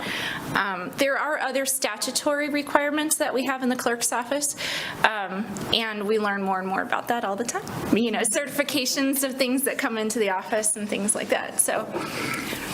Thanks, Nancy. I'll just close by mentioning my entire contract is in the orientation manual as well on page 9. Section 6 outlines sort of a mini job description for what the city manager is hired to do. There's a more full one that Patty houses in her office, but some of the notable statutory obligations are, I mentioned hiring and firing. I also act as the city's purchasing agent, so if purchasing goes wrong, these guys actually affect the purchasing, but if something goes wrong, I get held accountable. And then I wanted to close by saying, in terms of my contract and also your code of conduct amongst yourselves, or your rules of procedure, whatever we're going to call them, my primary contact with the city council is through the mayor and vice mayor. And so it's my practice to meet regularly with the mayor and vice mayor, and they kind of act as my direct supervisor. But one of the important ethical responsibilities of a city manager is to make sure that every single council member is informed equally. So, for instance, if I tell the mayor, vice mayor things, those are things that I would echo and mirror out to you all in some form of email or other communication. Because it's important that you all have an equal amount of understanding and information about an issue in order to make a good decision. So that's sort of the premise for that ethical obligation. So that's why I'll a lot of times send an email out to the full council about an issue. Say if Councilor Pierce asks me a question and says, this thing's coming up on the agenda, can I have this more information? Then I will oftentimes respond to her question, but to all of you as a group, so that you all have that equal information and you're working on a level playing field as you make your decisions. That's all. I think I'm only 1 minute over time, and I'll answer your questions if you have any, and if not, that's fine too. Thank you, Janine. And I would say, council members, looking at the contract is always a good idea. Let you know the things that you also should not be doing, as maybe an equal weight there. Any questions for the city manager? Okay. Okay, thanks. I think Todd Fieser's going to go next. Do you want me to time you, or you got this? No, mine will be easy. All right, I'll be the bad guy. Mayor and City Council, I'm Todd Fieser. I'm the Assistant City Manager. But before we get going, myself, Jen, Brooks, Patty, Brian, and Dan all voted to yield all of our time to Malia. So, just so you know. I'm done. Just kidding. As Janina described, I kind of help with the management of the outward-facing items that the city does. I've got code administration, planning, environmental health, which all have significant public interaction, and then I've got Parks and Rec, which includes parks, rec, cemetery, mosquito control, trails, forestry, and integrated pest management. And it's really an interesting, eclectic group of things to pull together to work on, but it's been challenging over the past 3 years. It's been a lot of fun at times and been frustrating at other times, but I think we've been able to get there. I wanted to make my presentation mostly on what I expect you to see over the next year from those two areas. From planning, code, environmental health, I think you're going to see the 4th Street redevelopment plan come through, the possible implementation of our first urban renewal authority project. We also have specific purpose tax ballot money from 2018 to utilize in that project. So you're going to see something come through where we try to get a developer on board through proposals to develop that land into something that meets the city's goals, which right now I believe to be increased housing, whether it's affordable housing or workforce housing is up for debate, but something that comes along. And that doesn't just happen overnight. That's a huge undertaking. It's a lot of work, something that cities typically don't participate in, but something that this city has to get involved if we want to make a difference. As far as from planning, you're going to see more code development items. A few things that I've actually asked for is I think you'll see some meetings between the University of Wyoming and the city on the development of a university zone. Right now, the university is zoned as R3. Virtually everything they do requires a conditional use permit. They've been unwilling over the past few years to get into a zoning discussion, but in discussions with Vice President Mai, he said he was interested in at least broaching that subject again and seeing if we might be able to develop a U zone where we could really better the relationship with the University of Wyoming. One of the other things I've asked planning to start looking into is non-conforming use restrictions. As you know, when the code was adopted in 2010, I believe, the UDC Chapter 15, a lot of the buildings and businesses and uses became non-conforming simply because of zoning changes and code changes. And the non-conforming use portion of our code is somewhat restrictive and is really difficult to manage. Kind of gives us an anti-business look, and we don't want to have that look. So we're going to try to look at ways that we maybe don't mitigate that, but we can help people continue to grow their businesses while still trying to get code compliant as we move through the system. So I think you're going to see some exciting stuff coming there. From the Parks and Rec area, you know, we're going to continue to work on our public service and what we do, but I just want to let you know that this year you should see, or early this year, you should see a bid package hopefully coming through to approve the construction of Spring Creek Trail Phase 1, which is a pathway trail from 30th Street to LaPrelle Park. It's estimated to be about a $1 million pathway. It's about a quarter of a mile, but it is the springboard to get us from 30th Street to 3rd Street using the Spring Creek corridor. And it's pretty huge. It's pretty exciting. A lot of fun, a lot of nerves coming into the next month as we try to acquire bids that hopefully fit the TAP-funded project, which was a 50-50 project. Real quietly, we'll turn off the mic. I was told yesterday that the city is more than likely 92% sure we're going to get the Land and Water Conservation Fund Award for $800,000 with an $800,000 match to build Rotary Club's Park at Grandview Heights. It's a $1.6 million park in East Laramie, which is, I don't know, I can't remember if Laramie's ever spent $1.6 million on a park, but pretty excited to see that project get going. We're pretty excited. The other things that I kind of mess around in or put my fingerprints on, a lot of the vertical construction, I help out the police department, fire department, public works, administrative services, anywhere that I can, HR. I'm willing to step through any door to provide my input, and if they take my input, great. If they don't, I don't have hard feelings about it. So that's who you're working with when you work with me, and that's the section that I do manage. So happy to answer any questions. Thank you, Todd. Any questions, council? Okay. Well, thank you. Well under time. My gut tells me you did well. All right, looks like we're on to you, Malia. Okay,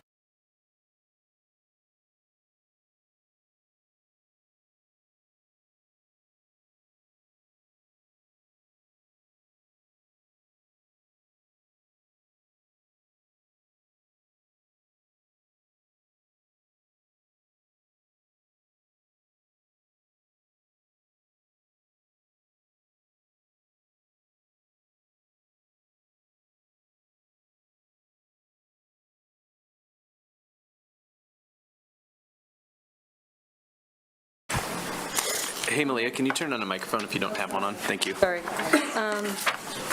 So when you get these, they're just a one-page talking about our ERP system. I think they're coming around. You know, we've been working on this for 4 years. We've mapped the processes. Our mission is whole and smart city concept. And we're at a point of, we're implementing integrated system, and we've been working with finance since March of 22. And I want you to understand that this Tyler Enterprise Resource Planning, you know, it's going to improve the entire organization, and we talked about people and how it's going to affect. I think it's really going to be a booster here, but it's a lot of work. You know, we have improved citizen access. We're going to have increased transparency in reports. We're going to have better communication. There's a lot of things that this software will do. What I wanted to show you is the timelines for each. So finance, you know, the modules going in is general ledger, accounts payable, accounts receivable, purchase cards, you know, all sorts of things like that. Probably missing a whole lot of stuff, but when we're starting this, we're also rolling out purchasing, contracts, and bidding, and people will have a portal to bid and do those sort of things. So there's a lot of stuff that's new that is coming around.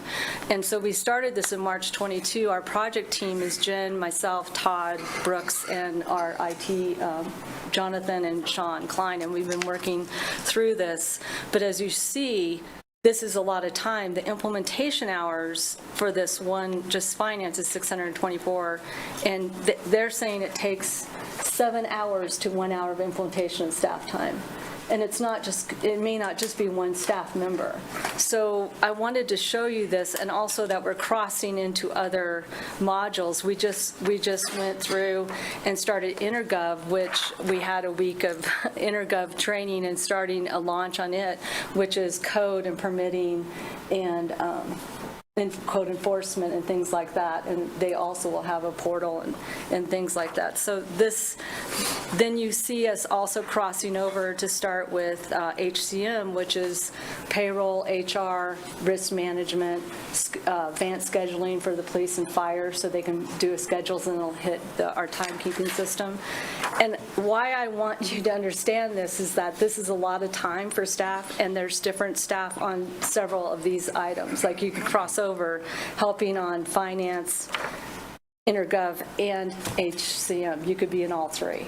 So, or two, you know. So I wanted you to understand this. I thought this was a simple handout. And if you go to the, you know, go to the backside, it kind of goes over what goals we have and also how to achieve these goals, because I really do feel that the team, we need to have the resources, and the project team has to have adequate support and from this, because it's a lot of work. We've been doing it now for several months, so I thought this was a good reference, and I wanted to talk to you about it. So, and have a handout if you have questions or whatever.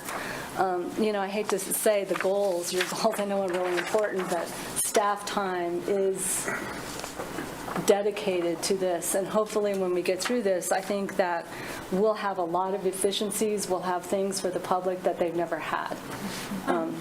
But this couple of years is going to be tough trying to get this through. The other thing that they wanted me to talk about was the 263, 267, which is the water wastewater rates. You know, we have different funds. The general fund, and a lot of people know this, but the general, some of the newer ones may not, but the general fund, you know, is supported by taxes. A lot of charges for services, franchise taxes, sales tax, or direct distribution. The water and wastewater funds, you know, statutorily says you have to actually generate your own revenue. You have to charge for your salaries, your capital, your things in state statute. Has to be a business type operating fund. Several of you were here when we started doing some financial modeling and did a 10-year plan so that we could project and actually look at rates in a way that makes sense. And when we started, we had, I think on page, it shows all the water breaks and the history of the water breaks, and we weren't putting, they hadn't had rate increases forever. And we went and did a study and started rate increases, and now we have common rate increases. We've done the rate increases for the 23-24 year because we adopt it biannually, and we'll be looking at rates for the 25-26 periods. So we do a financial model, we have a rate consultant, and we look at rates every 2 years.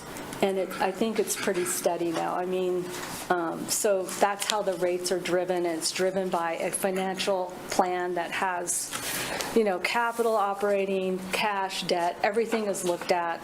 And we also look for funding sources to offset the rates. We look at cash levels because you don't want to build a rate if you have enough cash to manage that. So that's something we do.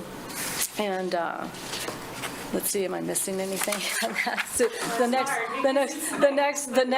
next thing is, like I said, would be, I said the concern with the water and wastewater is the amount of increase in inflation in those funds, and we've had some struggles, just trying to manage jobs, and I think we've done a pretty good job. So I'll head it over to you. I'll go. I have lots of notes.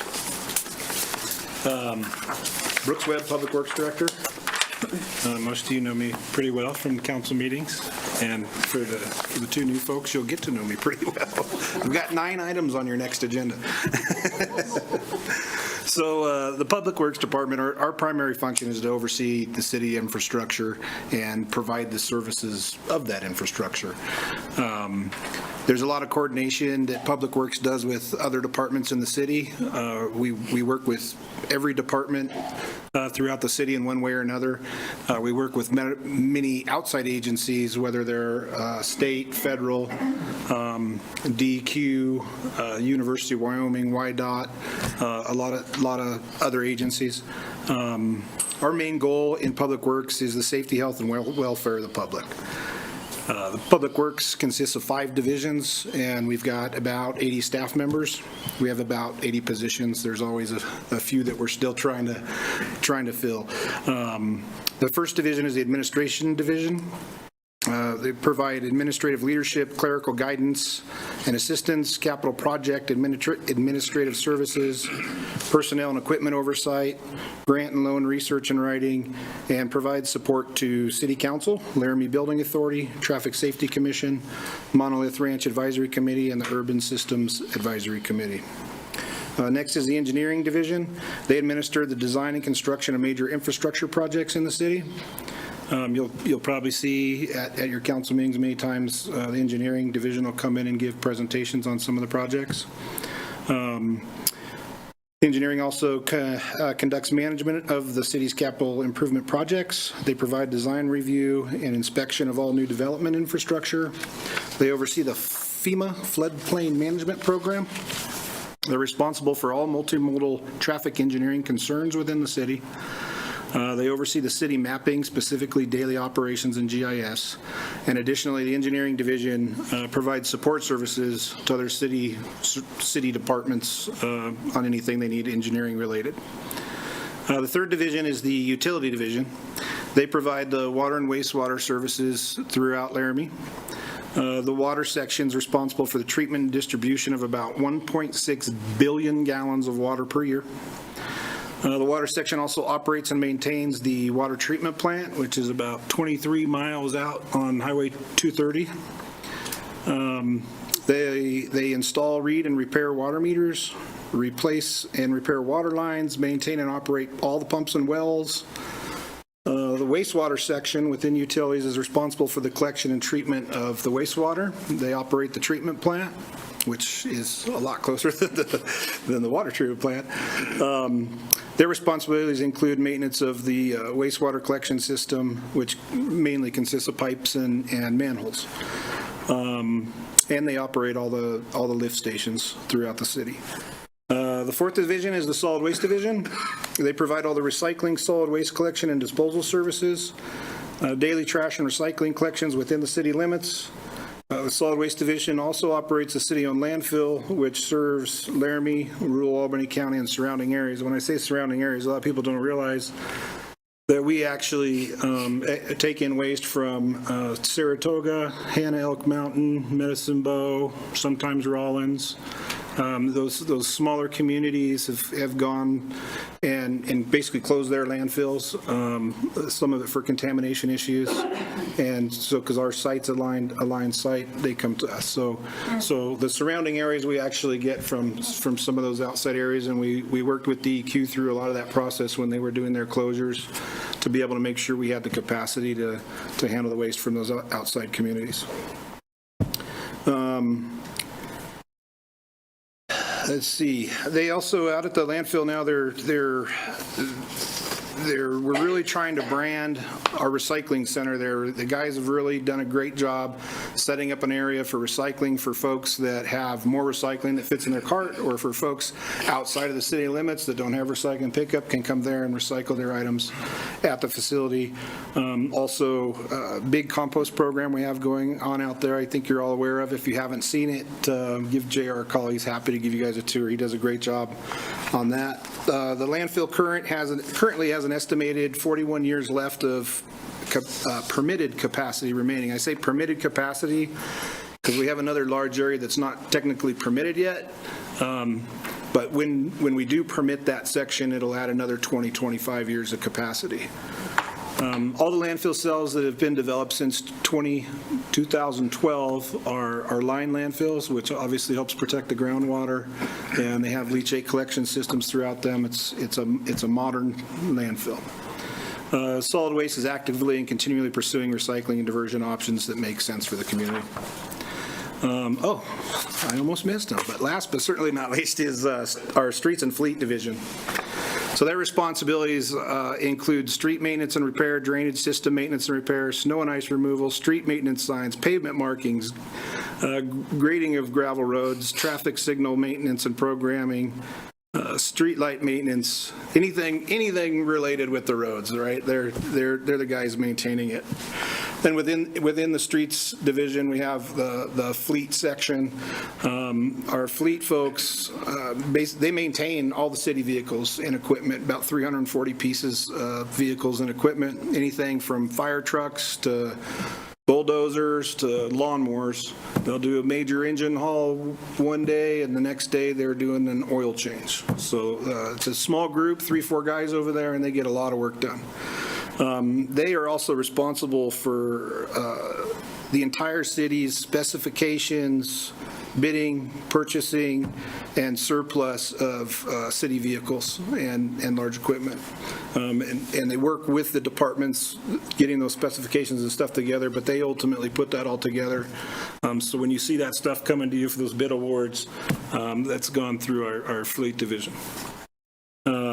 The solid waste and utility divisions operate as an enterprise fund, and the street fleet and engineering divisions operate through the general fund. On page 252, I threw in some what I think are interesting statistics anyway. 129 miles of paved streets that we maintain, 56 miles of unpaved streets and alleys, 22 signalized intersections. And keep in mind, the intersections on Grand and 3rd Street, we don't maintain. Those are WYDOT.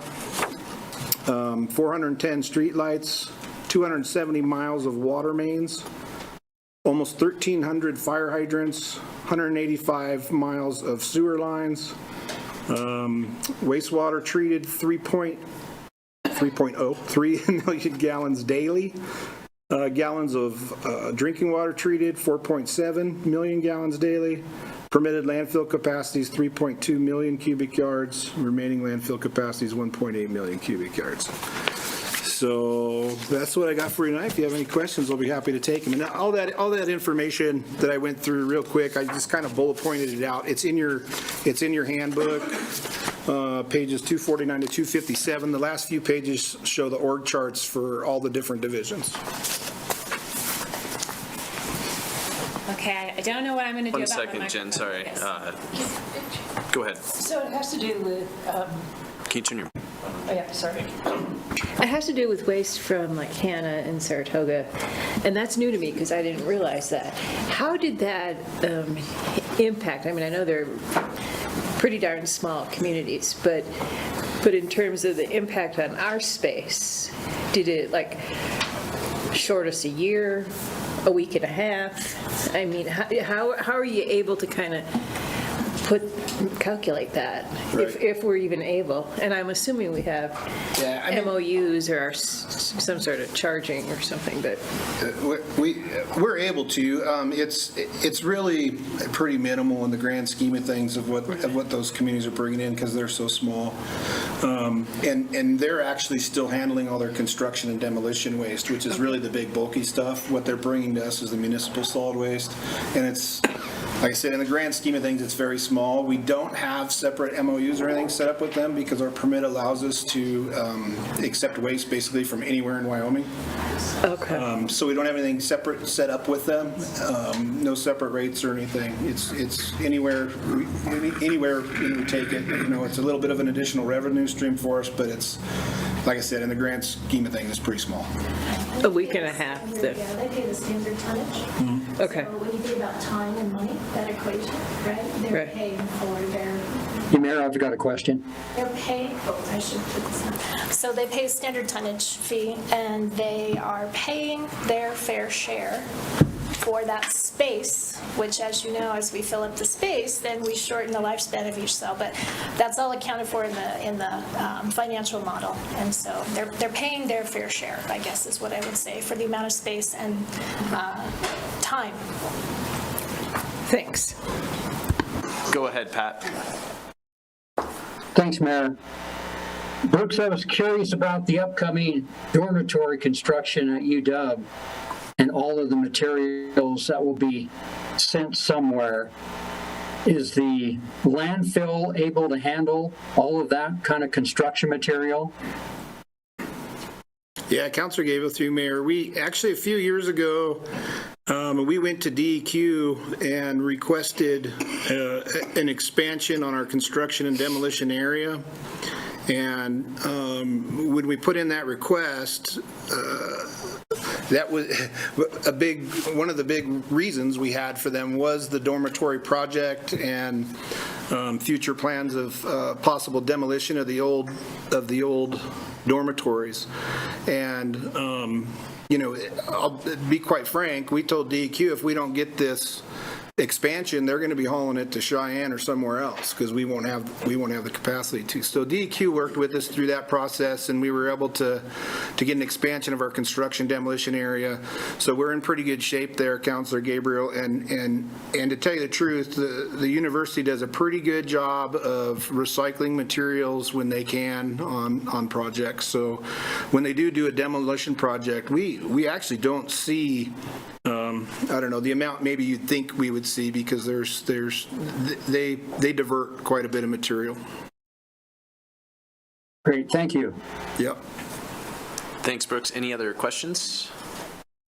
Okay, on to you, Jen. Hi, everyone. I'm Jen. I'm the Administrative Services Director, and I have the honor of leading the most ambiguously named department in the city. In short, what we do is provide professional level business and financial services to internal departments and the community, and we do that through the work of two divisions, the Municipal Court Division and the Finance Division. The Municipal Court Division, the way I like to describe it is this. It really provides the administrative structure, the business system in which judicial activities occur. Right? And so obviously the municipal court team works very closely with both the municipal judge as well as the city attorney's office, and in particular in relation to the judge, they ensure that her orders are carried out.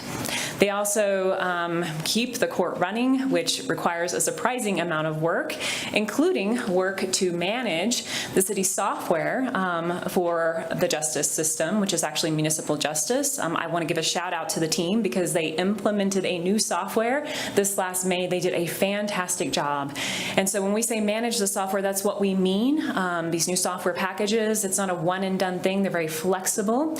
And so staff are responsible for maintaining how the software works in addition to using the software. So it's a very interactive thing, and we have a fantastic group of people doing it. The way I'd like to characterize that team, because I think they would want me to say this, is that they make sure that they deliver their services in a fair, impartial, and professional manner. And if you think about that in relation to the court, it's really important because they only have involuntary customers. And some of their customers, if you will, show up in really vulnerable states. And so I feel really privileged that our team values that, and I can really see it in their work. The other division in administrative services is finance, and that division has two primary teams, the customer operations team and the finance team.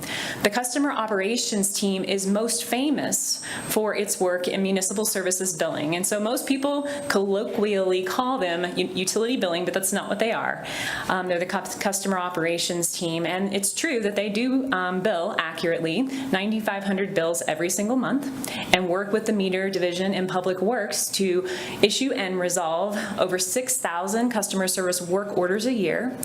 They do that with a commitment to exceptional customer service, and I see this, I'll call it love because that's what I think it is, in how they interact with the meter crew. I see it on the meter crew. I see it in how they manage shutoffs, and so if you ever stop in on a shutoff day, what they're trying to do is get that shutoff number down to like 5 so that they actually don't have to do that. And so that is part of their mission and how they define themselves, is really to give the best to our community that they can. But they do not just do utility billing. They also perform the centralized cash custody function for the city of Laramie. So they verify all deposits. Most of the cash flows to that office before going to the bank, because in administrative services, we house the treasury. Additionally, they process residential parking permit renewals. So every September, they're very busy, and they serve as the front-facing operation in City Hall. And so that's who you see when you see the customer operations team. Rounding out administrative services is finance. Finance ensures, at the highest level, it ensures the integrity of financial information.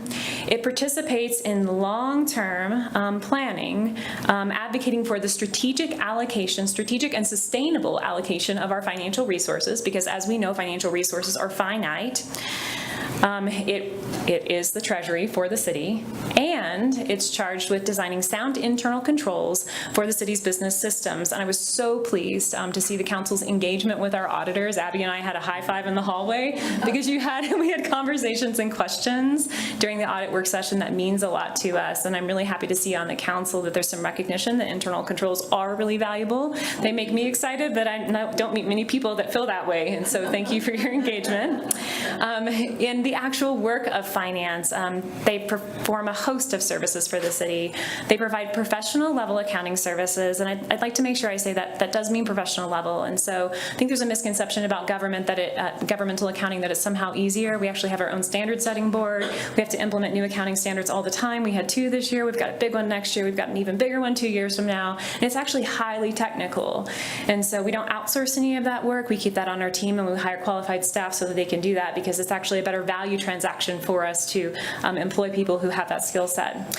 We also are what we call budget shepherds, and so we manage the budget process and the compilation and all of the work to really support the city manager in making her budget recommendation, which culminates in the publication that we issue in our office that you see during the budget process.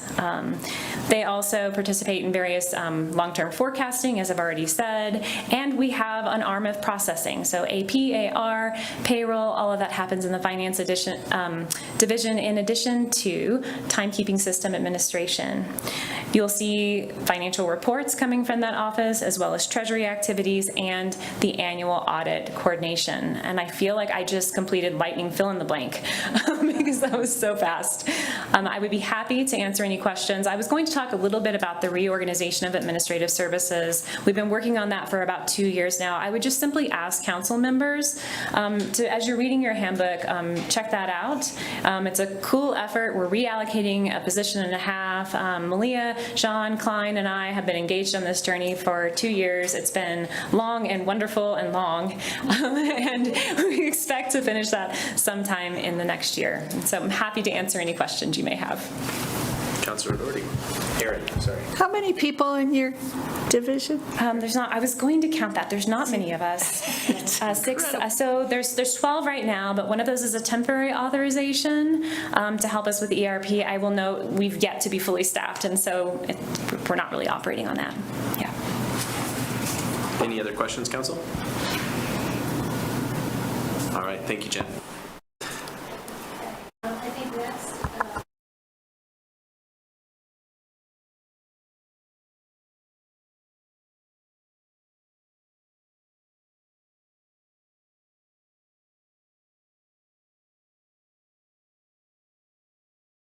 HR is responsible for several different items as well. We work very closely with all departments, and I call every single department its own little company because they all have to operate a little bit differently, and we have to be aware of that. For example, Sheriff's Office, Fire Department is different than a Finance Department and what they need and how they need it. So we just try to make sure we do what's right and fair for everybody and work with each department individually. We're responsible for hiring, which includes recruiting and interviewing. We sit in on all interviews, at least one of us does. Orientation of employees, which also includes their background checks and drug testing, as well as entering their information into our HRIS system so that payroll can pay them correctly, we hope. We also are over terminations and discipline. Hopefully the terminations are voluntary and retirements and not anything other than that, but we also have to work with disciplinary issues. We work with all benefits that our employees receive, training, a lot of reporting that we're going to be doing, policies and procedures, and keeping on top of labor laws and legislation, which is always changing. As a risk manager, we're also in charge of workers' comp, property and liability claims. We have a wellness program and a safety program that'll help defer some of our costs to our insurance companies, which is good if we do it right. I also am the ADA, Americans with Disability Acts coordinator, as well as an EEO officer. I have to make sure equal employment opportunity, obviously. Some of the big things that we're working on this year is the salary and staffing study, which you have heard about. We're in the process, the RFP has come back. We're going to be meeting next week to hopefully select who we want to go forward with and work out a contract and bring that in front of the council. Any benefit changes that need to be made will be made starting through our office and going forward. Don't know what those are yet, so can't give a sneak peek. Working on a new handbook. Our old handbook was from 2016, so we're trying to update that with all of the policies and procedures that we believe should be in there, as well as we are the staffing coordinator for the Laramie Advisory on Disabilities, which is actually something near and dear to my heart. So that's what we take care of. Malia, you can have the rest of my time.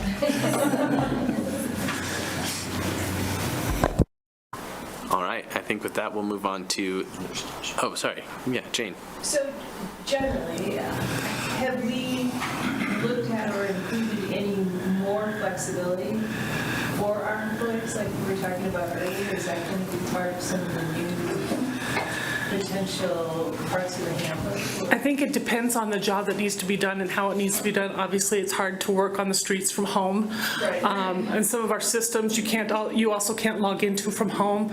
But I think every division that we have, every department we have has tried to be as flexible as they can with their employees to make sure that we're meeting not only what has to be done within the city, but also meeting the needs of our employees. Thanks, Shane. Any other questions? All right, I think we will move on to the chiefs now, and Chief Johnson. Honorable Mayor, members of council, can you hear me okay on that? Okay. We're a general fund department, and we have some other governance also with civil service. We're a civil service department, so we fall under the state statutes with that. We also have the only union shop in town, in the city, not town, the only union shop in the city. So we're unionized with Local 946, and we have a contract with them. As far as our staffing, we have a mixed bag right now. We've got 42 sworn FTEs divided between 3 shifts. Each shift is led by a shift commander who runs a division. We also have a fire prevention division that has 2 sworn staff and then 1 civilian at 0.8 benefited position. We have an administrative assistant and an administrative coordinator, and then we've done something pretty unique in the state, and there's some eyes watching how it's working out for us, but we've incorporated some civilian paramedic positions within our organization, both full and part-time, both full-time benefited and some part-time non-benefited positions. Oversee 4 divisions. I'll just go through the divisions real quick. Operations, I kind of split operations up into 3 areas. Operations is in charge of our policy and SOPs. They're also in charge of our apparatus fleet and then all of our facilities. So that's a busy division. And it's probably the most visible division because it's equipping and the guys going on the calls. So as far as apparatus, on an initial response in town, we have 2 Class A pumpers, a Clint, a ladder truck, and a command vehicle that respond on full alarms. Moving on, our fire prevention division's in charge of our public education program. The shifts help out quite a bit with the public education. They also are in charge of our code enforcement, our inspection program, our hydrant inspection program, and then they take the lead on our fire investigation, both cause and origin and arson investigations. Emergency medical services, we have 6 ambulances we operate now. We have districted our ambulances, so each station has a ambulance running out of it, and we have 3 stations we're operating. We have an agreement with Iverson Memorial Hospital for providing EMS services, and we also have, within the last year, a new agreement with Albany County that memorializes what we've been doing, but it's in writing now, and there's a fiscal component to that. Our training division is busy. There's a lot of training involved in our field, and firefighters get an average of 200 hours of fire training a year and then 100 hours of EMS training on top of once they get the certifications established. I made some, for training, we opened up our new training facility last year, and I just brought the information sheet on that. You can read it later. It's not colored, believe me, nice and colored, mine's just black and white. So anyway, there's an organizational chart on the second page of the workbook that you have. A couple other things I want to touch on that's just outside of, and this will take just a couple of minutes. I just kind of wanted to go over a couple of the grants we've got active and what we're applying for. We have an active Assistance to Firefighters grant, and we'll be applying for another one this spring, hopefully. We have a state Homeland Security grant program that supports our regional emergency response team. So we have an agreement with Wyoming Office of Homeland Security to provide hazardous materials response throughout all of Albany and Carbon counties. We've applied for a hazardous materials emergency planning grant, and I've been notified that we're going to be awarded that at 90% of what we put in for. I'm waiting for the paperwork to come in on that. We also applied through ARPA for an EMS regionalization project, and I was notified 2 days ago that we'll be getting an award on that. Don't know what it is yet, so it'll be coming before you pretty quick. So. We're running in excess of we surpassed 4,800 calls last year. 80% of that's in EMS. Of that 80%, 21% is roughly county calls. We did 573 IFTs last year. Those are interfacility transfers from our hospital to another hospital from Colorado Springs, Denver, Fort Collins, Loveland, Casper, Cheyenne. Those are our typical destinations. Pertinent agreements, I'll close with our pertinent agreements include our IMH agreement, our union contract agreement. We have an agreement with Albany County Fire District to assist them with fires in the fire district, which is the southern half of Albany County, southern two-thirds about of Albany County. We have an agreement with Wyoming Office of Homeland Security for the Regional Emergency Response Team. We have an agreement with the Forest Service. It's called an annual operating plan, and that's what gets us on the forest, especially for initial attack. And then we have agreements with UW and Albany County School District for special events, mostly games. You'll see the ambulances at games. We have several mutual aid agreements around us. So that sums it up. If you have any questions, that's a lot of stuff fast. So if you ever want to see a live burn or anything, let me know. I'll get you the schedule so you can go out and watch the guys squirt water at flames and whatnot. And there's some fun stuff they get to do. If you go, I'll go with you, so I get out of the office too. Sounds like a great idea. Yeah, you can take your kids out. So. Perfect. Any questions, council? All right, thank you, Chief. On to you, Chief Brown. Good evening. Thank you, Mr. Mayor, Council. I'm Brian Brown, the Chief of Police for the Laramie Police Department. So I'll kind of give you an overhead view of our organization, and I encourage you to look in the handbook for additional information. I think I took most of my time at the beginning of the evening. So the Laramie Police Department, we're slotted for 47 positions. We have 42 right now. We're down 5 positions. We'll be down another 2 positions by March. We have another 2 officers that are lateral into other agencies. So the reality is I haven't come close to seeing 47 officers since I've been here, despite our best efforts in hiring. Realistically, to hire a new officer, send them through the police academy, have them go through our field training program, and be on the street takes a minimum of about 1 year. So even the ones that are in the hiring process now, once they're selected and going through the process, it'll take approximately 1 year before they're in the field by themselves, able to operate a patrol car. Included in that 42 number where we're at right now is also 3 detectives, 3 safe school resource officers, and then also 2 task force officers that are assigned to DCI task forces.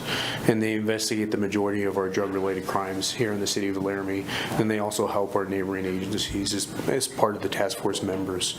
Our organization is primarily sworn function split into 3 areas.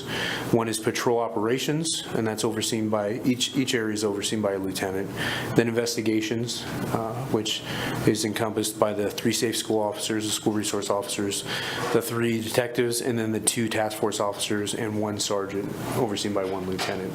And then our training and community services division, which is overseen by a lieutenant, currently has 1 sergeant. One of my goals as we build our organization back up through hiring is to have a community engagement team.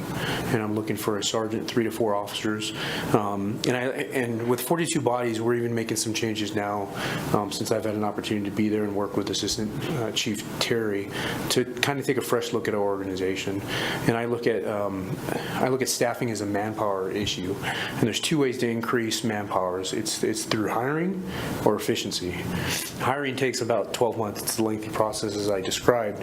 But efficiency, there's a lot of things that we can do in the meantime using technology, looking at different ways that other organizations are leveraging the resources that they have, different shift schedules. And those are all some of the things that we're looking at right now to better serve the community of Laramie. I'm also in charge as the Chief of Police of Animal Control. We're budgeted for 5 positions, as previously mentioned a few council meetings ago where we gave a presentation. We had an extra position before, and that's something I think that may be worth having a conversation with the sheriff about providing some additional funding in the future, as they also house animals in Albany County or from Albany County in our facility. I also oversee LARC, Laramie and Albany County Records and Communications. And we have approximately 20 budgeted positions there. 14 of those budgeted positions are dispatch, and we've actually been operating for about the last year and a half at 10 dispatchers, which means we're under 4. So in those positions, there's actually mandatory overtime, 2 hours per person per week. So they're operating 3 12s and a 6 schedule. We've really had a strong hiring push with dispatch, and we're actually up to 12 right now. 2 are in training, so 10 full-time positions that are on their own, 2 individuals that are in training, and then we have another 2 that are in the background process now. If everything goes well, hopefully we'll have those positions filled here in the next couple weeks. Some other things that we're looking at doing also to increase our efficiency is using our new RMS and CAD system, Tyler, changing the way that we do report writing to make ourselves more efficient, hopefully through dictation, our Axon contract, and also contracting outside employees or outside vendors for some of our services, such as background investigations. When I arrived, we had 1 detective, and that detective was tasked with investigating almost every major crime in the city of Laramie, and then on top of that, he was also doing our background investigations, which were taking a lengthy amount of time. So we've been able to look at some outside vendors that can do our background investigations for us, help us out, and it's basically shrunk that time frame from about 6 to 8 weeks to approximately 2 weeks. And what that does is if we have competing candidates that are applying at Cheyenne or the Albany County Sheriff's Department, it gives us the ability to complete that process faster and give those guys a conditional job offer. So those are some of the things that we've done in the short time that I've been here, and a lot of opportunities to become more efficient in the future on top of our additional hiring. So I think I'll leave it at that and answer any questions if you have any.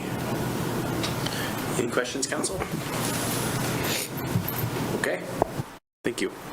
Janine? I just have a quick wrap up. Yep. We're done with the operations piece, but I wanted to share this with you. Chief gave me a good segue, as we used to say in the media. When you look at our workforce report, I think what you will, I know what you will see there is in the last 6 years, we have, so in 21, and I'm talking a year ago, right? So end of fiscal 21, from fiscal 16, 10 positions fewer across this organization in 21 than we had in 16. As you know, this community's been growing at a pace of about 1% per year on average. That's an additional roughly 1,000 citizens in that time frame needing services. And then, as I said earlier, we don't build widgets. We kind of do, we build streets, right? But we serve people, so we have probably at least 1,000 more people to serve in that time frame, 10 fewer people to do it. And the other thing that we do when we get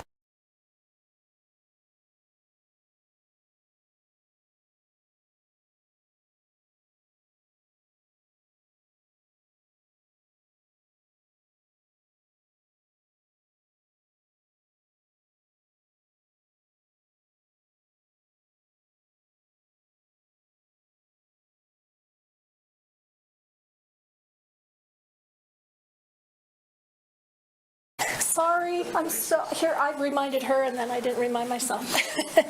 I want to put that out there, and I want to piggyback on what the chief said. Part of the reasons I thought that Brian would be such a great chief is he shares my perspective on efficiencies and technology. So some of the way we've been able to do that is not to necessarily cheap on our services to our citizens, but to improve our efficiencies through the use of technology. We've had a huge push to do that in the last 4 to 5 years, really culminating in, back to what Malia said, the enterprise resource software being completely overhauled. That's going to take so much time in the next 4 and 5 years. And just I want to give you one final example before we move on. Last week, just looking at the code administration piece of that software, we had 3 days in a row of meetings, Tuesday, Wednesday, Thursday. So 24 hours of meetings, and we had 15, maybe almost 20 staff members that had to sit in 24 hours of meetings out of a 40-hour work week just to start to get moving toward implementing our planning and our building development functions. So it's going to be a huge time suck for everybody, but I want to tell the council, at the end of this process, so many of, I think, the aspirations that you have had as elected officials for better customer-facing products, right? Things like people being able to go in and see their water usage and being able to really manage it. Better public information about all of our services. The end product is going to be that, but we won't be there for probably 2 or 3 years. So I just want to put out there a lot of work. We're short on staff, but people are digging deep and they are really trying to continue that service despite despite having fewer bodies and using technology to do that. And then I have to say this, I'm so proud of these guys, like sitting here and watching my team like talk about what they do. It's not just technology, it's like super scrappy, awesome managers. So thank you, you guys are just amazing. You're so lucky.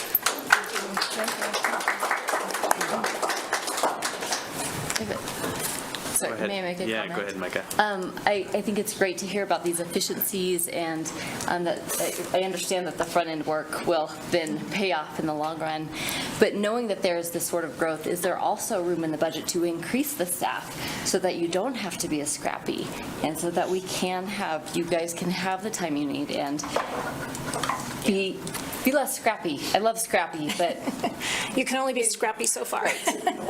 That's a great question. Thank you, Micah, for asking. Patty touched on it. We are conducting a compensation study, right? Because we know inflation has really eroded real take-home wage for our people and how far their wages go. So we know that we have to take care of the people we have in this upcoming budget year and probably the next cycle, and we'll see where inflation goes. But we've tried to do that this year, but you will see, I will promise you, in the budget, I'm going to be making a strong recommendation, as strong as we can afford, to make sure that the people we have are compensated adequately, and that's really important.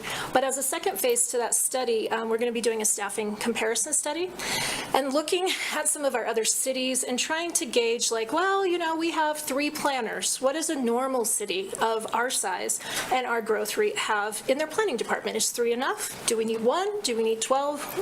So we're going to try to benchmark against some other cities. I do not believe we're going to have that data in time to be able to recommend really positions in this supplemental budget year. Remember, you're in a 2-year biennium, and this is the second year. So we're going to bring you modest modifications to the budget to consider, because we kind of did the big lift last year, and this is the second year we do a small lift. So we're focused on people we have.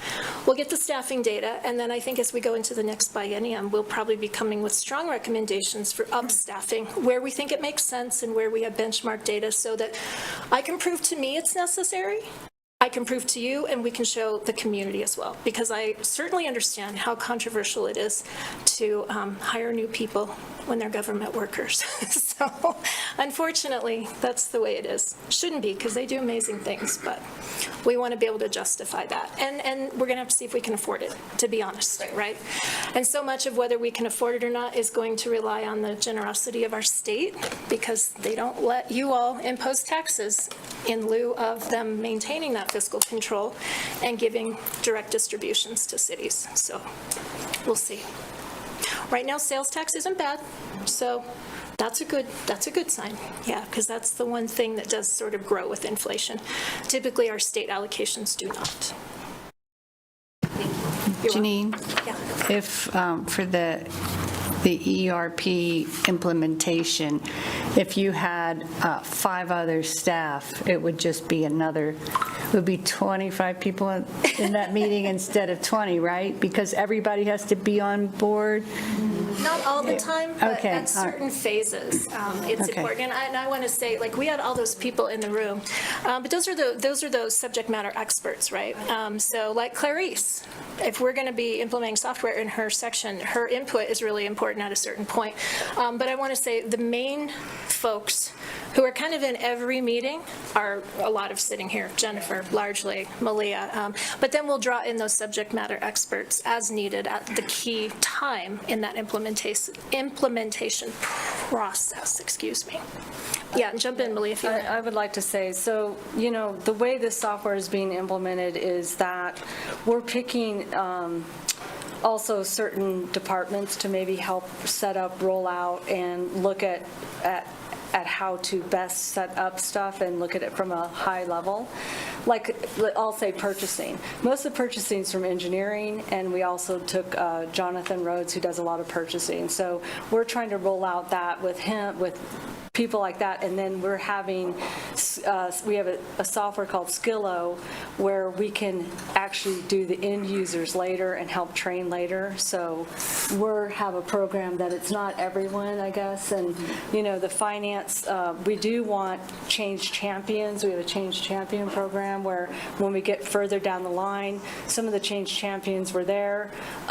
We can bring them in, and they can go to the department explaining when we get further along where we're at and help with that communication. So we're not trying to get everyone there, but there is a lot of people there, and the issue is that it's an integrated software.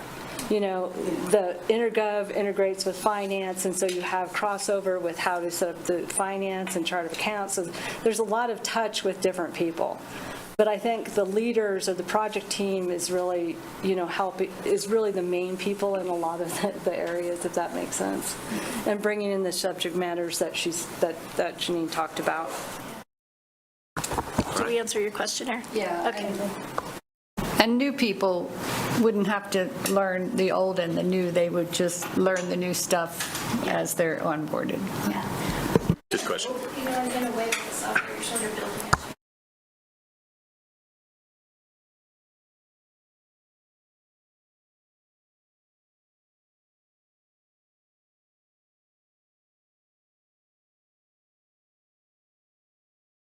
Tailor it maybe to our organization. It's very customizable. Yeah, yeah. I was talking to a colleague in Simi Valley. I was talking to a colleague in Simi Valley, California, and they implemented this software like 6 years ago, and they were like, "You're doing that? Really? Oh, okay, well, you're in for it." So I said, yeah, we're into it, but it's going to be amazing when we get through it. It's just a lot now. Yeah, go ahead, Jane. Yeah, thanks. You know, so I'm looking over our agenda, and I don't see Bob Southard anywhere on the agenda. I was offended by the oversight. I thought so. I mean, I feel like pretty bad. I'd have a 20-minute speech for you, but I'm not. Councilor Pierce, we didn't even order him dinner. Okay, I just want to make sure that there's fair treatment going on here. I did cajole him into taking. I did ask him to take the color survey. Did you comply, Bob? I can't open the results.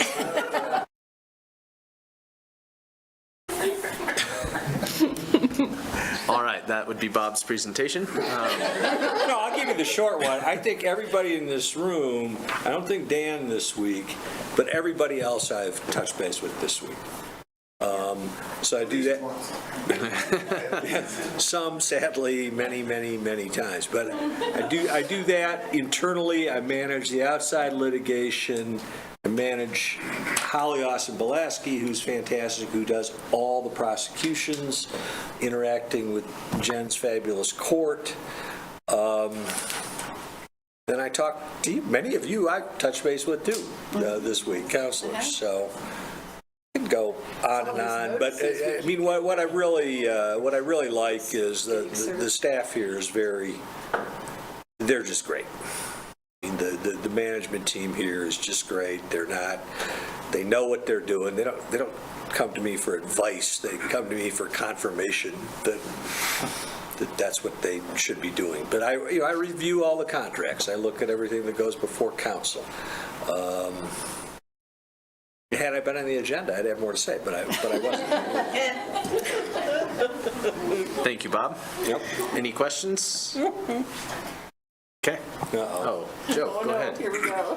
I just want to say we run a very efficient attack submarine. Great. Thank you, Joe. All right, any other questions? Okay. Thank you, Bob. I don't have a question. Would council entertain taking like a 5-minute break? We're on it. Awesome. As soon as this wraps, 5 minutes. I'm done. Okay, are we good, everyone? 5 minutes. Be back in 5. There's dessert out there.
Are you saying largely because we ate dinner?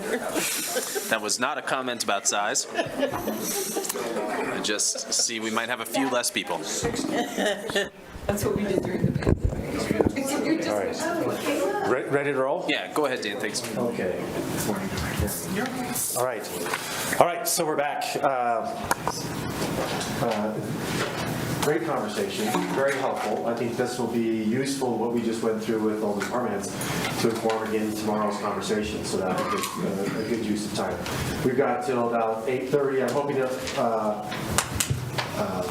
finish up the colors discussion in enough time to ask all of you to start thinking about, maybe you do that in the meantime, is to think about what things do you want to make sure we cover tomorrow. And so we can start generating a list of things we'll cover tomorrow during our conversation. There's a lot of things I think we want to cover, but we also want to make sure. So think about that, and we'll try to find some time at the very end to capture some of that on the flip chart before we leave. So with that, let's get rolling here.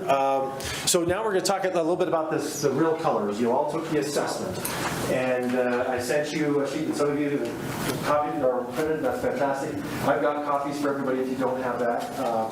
And we'll talk about and go through this process to help you understand what is this Real Colors program, what's it designed to do, how do we use this information about these colors, about ourselves, to make decisions, to engage people, to help with our communication. So this temperament is going to be a discussion about our style, our preferences, how we choose to do work, how we view the world. Our values are somewhat shaped by this. This is something that's been around for a very long time, this looking at people's temperament. Hippocrates, 450 BC, he was writing. He was observing people as an observer people, and he would observe how they behaved in different situations, and he was able to quantify and give a name and a description to people and how they were different. He'd go to the marketplace, or he'd go to the Colosseum, he'd say, oh, with this type of stimulus, people responded in different ways. And he started observing that. And this list actually is much longer. I just condensed it down to just a few to fit on the slide. But it's been around for a long time. Carl Jung, he started looking at all this data, all this information, all this observation, and started applying the scientific method to the study of personality and temperament. And from his work, Myers and Briggs, it's a mother-daughter duo, Myers and Briggs then took a lot of his research and they created the Myers-Briggs Type Indicator. Now, have any of you taken the Myers-Briggs MBTI? Do you teach that? I do. I make my students do it. Yeah. It's a fantastic, how many of you, who else raised their hand? So a handful of you, yeah. So it's, I think it's a great instrument, and it's very useful in helping you understand yourself. It's evaluating you on 16 different indicators, and it really explains yourself very well. What we have found, and I think what a lot of, in the industry and business, they started realizing the challenge with Myers-Briggs Type Indicator is it's because of the complexity, which makes it great to understand yourself. It's challenging to apply that to other people around you.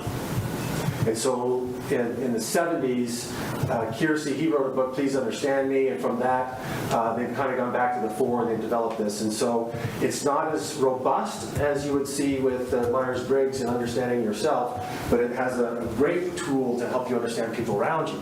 Like I said, you can ask questions and engage people, and you kind of get a sense of where they're coming from, what color they're operating out of, and that allows you then to engage them at their level, where they're coming from.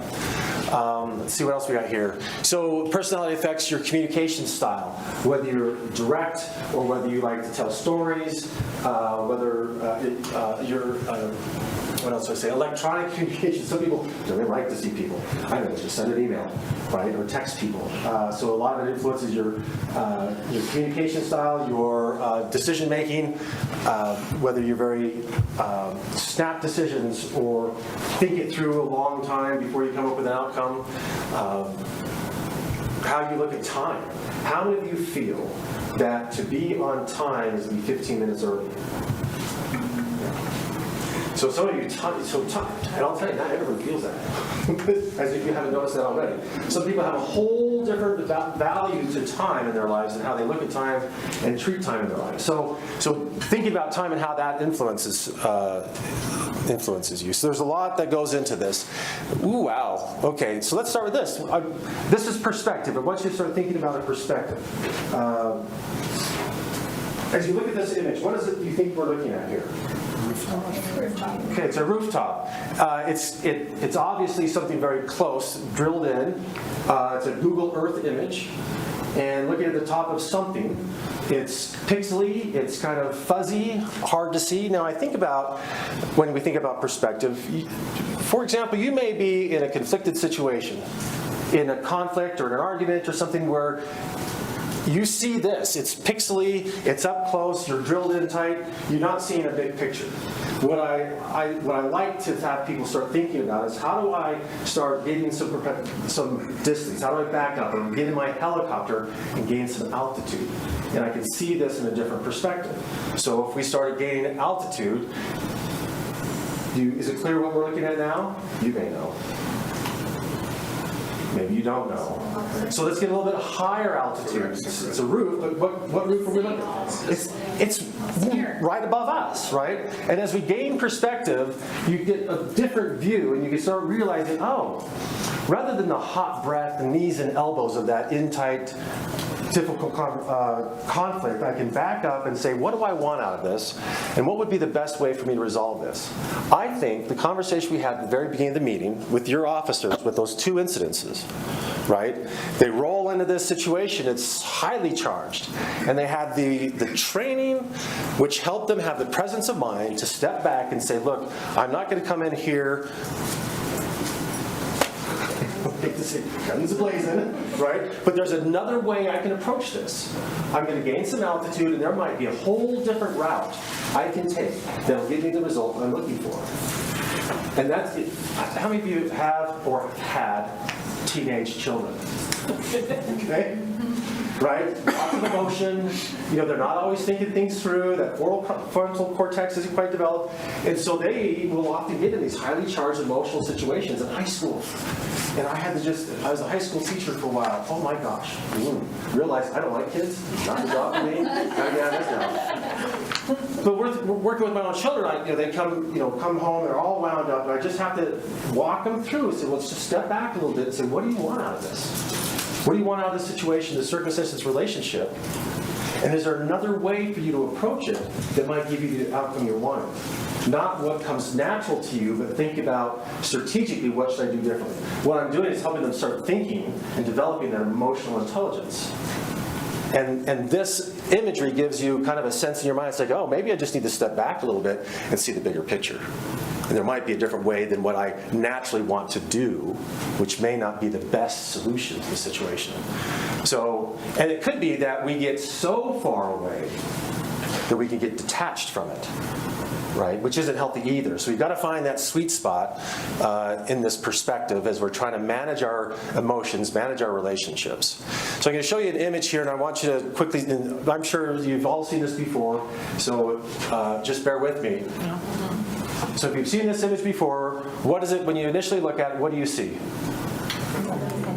Okay, an old woman. Does somebody see something different than an old woman? A young lady. Oh my, we've got a fight brewing right now. Some of you will see right off the bat an old woman. Others will see a young woman. And I don't know the science behind it. My guess is your brain and your eyes look at that and it goes process until something makes sense. It locks onto that, and I'm done. And it's someone will lock in on an old woman, somebody else might lock in on a young woman. I can't even see the old woman. You can't. I won't go on until everyone sees both.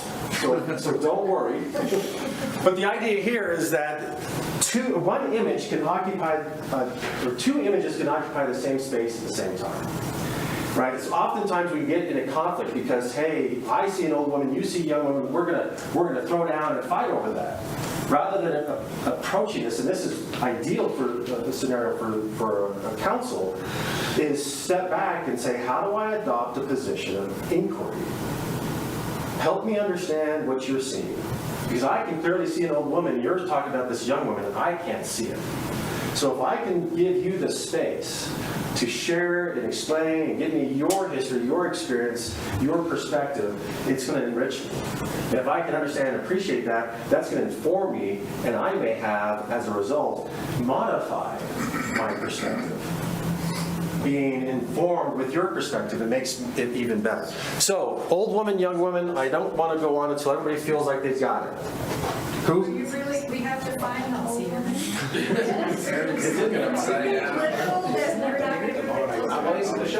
So if you can't, who cannot see the old woman? That's the old woman. All right. So the old woman is looking down. I have to force myself to focus on the nose. Looking towards Nancy. Looking down towards Nancy. It's a large head. We've got an eye and an eye, a large nose, a mouth, and a chin. There it is. Love to hear that. Oh, I see. So then, okay. And then you have the person say, yeah, I see it. All right, so large head, 2 eyes, a large nose with a wart on the nose. That's the nostril there, a mouth, a chin. And the chin's looking down towards Nancy. the dark hair. The necklace is the mouth. She looks like a Russian woman waiting to breath. Yeah, like And then the young woman. You can't see the young woman. We're all there with the young woman? Or like, I'm not saying anything. To me, the young woman is kind of looking. Yes, so the young woman is looking into the screen, and the old woman is looking down. I see the young woman. I can see the old woman how it really look like. No, I see. Because nobody has hair that goes over the forehead. How about this one? How many of you can see the rabbit? How about the duck? Think drunk duck. Oh, yeah. There we go. Oh, I totally see it. So that drunk duck. So it's just different perspectives. We can see the same thing. We all like each other in a different direction. The duck's going to jail. Here's a few questions I'm going to throw out there. Just thumb up or thumb down. Thumb up is yes or no, right? Or, I don't know, let me see. Chocolate or vanilla? Chocolate, thumb up, vanilla, down. See? All right. Oh, what are we talking about? Chocolate or vanilla? Wow, you're all chocolate folks. No, not here. No. There we go. Vanillas. Okay, so we got a couple of vanillas. Right? Does it make them wrong or bad? Yes. That's what I think. We're just going to vote them off the island now that we know this about you. Yes, we want to hang out with them because they will eat. How about cats or dogs? Cats or dogs? Dogs are dead. Dogs. How about whether to take a roll over or under? Over. Neither. You don't use it. We have it prepared. Silence in the morning versus TV, radio, something going on. Up for noise. Silence is up. Yeah. Indoor activities versus outdoor activities. What was outdoor? Indoor or outdoor? So the point being here, these are all preferences, and as you learn that because you're an outdoor person, I'm an indoor person, doesn't make you wrong, bad, or morally corrupt. You're just different. You have a different preference than I do. So by understanding that, now how do I engage and talk and interact with someone when I know that they're going to be different than me? And I can't expect everyone to be just like me. It would be so much easier if they were, right? Life would be so much easier, but that's not why we have an electoral process. Because the hope is we're bringing people with all sorts of preferences to the table, with the expectation that you're going to work through your differences to try to find a policy solution that's going to be the best for the most. Does that seem okay? Cross your arms. Now, recross them the opposite way. letters. Is that it? How does it feel to do it the opposite way? Weird. It feels wrong, it feels weird, right? So, A little confused. confusing.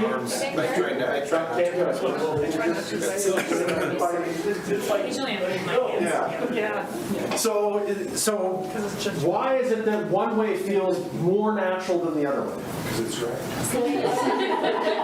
And I'm dumbing down. That's why you see it. It's the way you've always done it. It's comfortable. It's the way there's a natural whatever to it. And by doing it the other way, it doesn't make it wrong. It's just different. Now, if you practice doing it the different way, if you practice doing it the wrong way over and over, do you think it'll become more comfortable for you? Yes. Sure. Yeah. Maybe. Yeah. Maybe. Now let's do this. If you got a piece of paper and a pen or a pencil, I want you to take your pencil or pen, put it in your non-dominant hand, and just sign your name in your non-dominant hand.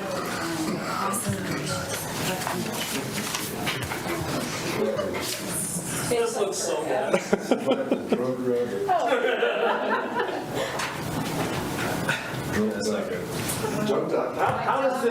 How does this feel to do this with your non-dominant hand? That's actually. Feels wrong, inappropriate. It's a struggle. Why? What makes it hard to do it?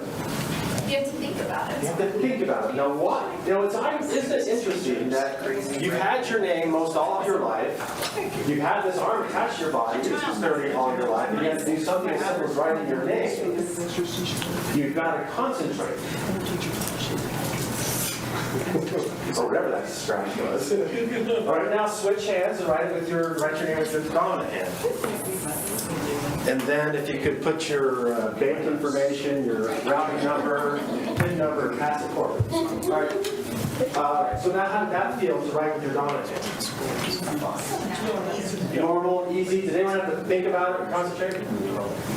All right, so here's the I don't know if this will be a breakthrough for you, but what I want you to think about is inside of you, and with your color scheme that you have, and I'll hand out, so, okay, you're weird. We're going to talk about how you're weird.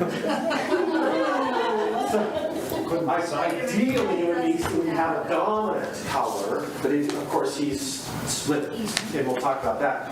Where it's not weird, it's actually a really neat thing to have, and we'll talk about why that's. That's right, you got to work with all the shifts. It's very balanced. So you're going to have a person, one of these colors that will be dominant.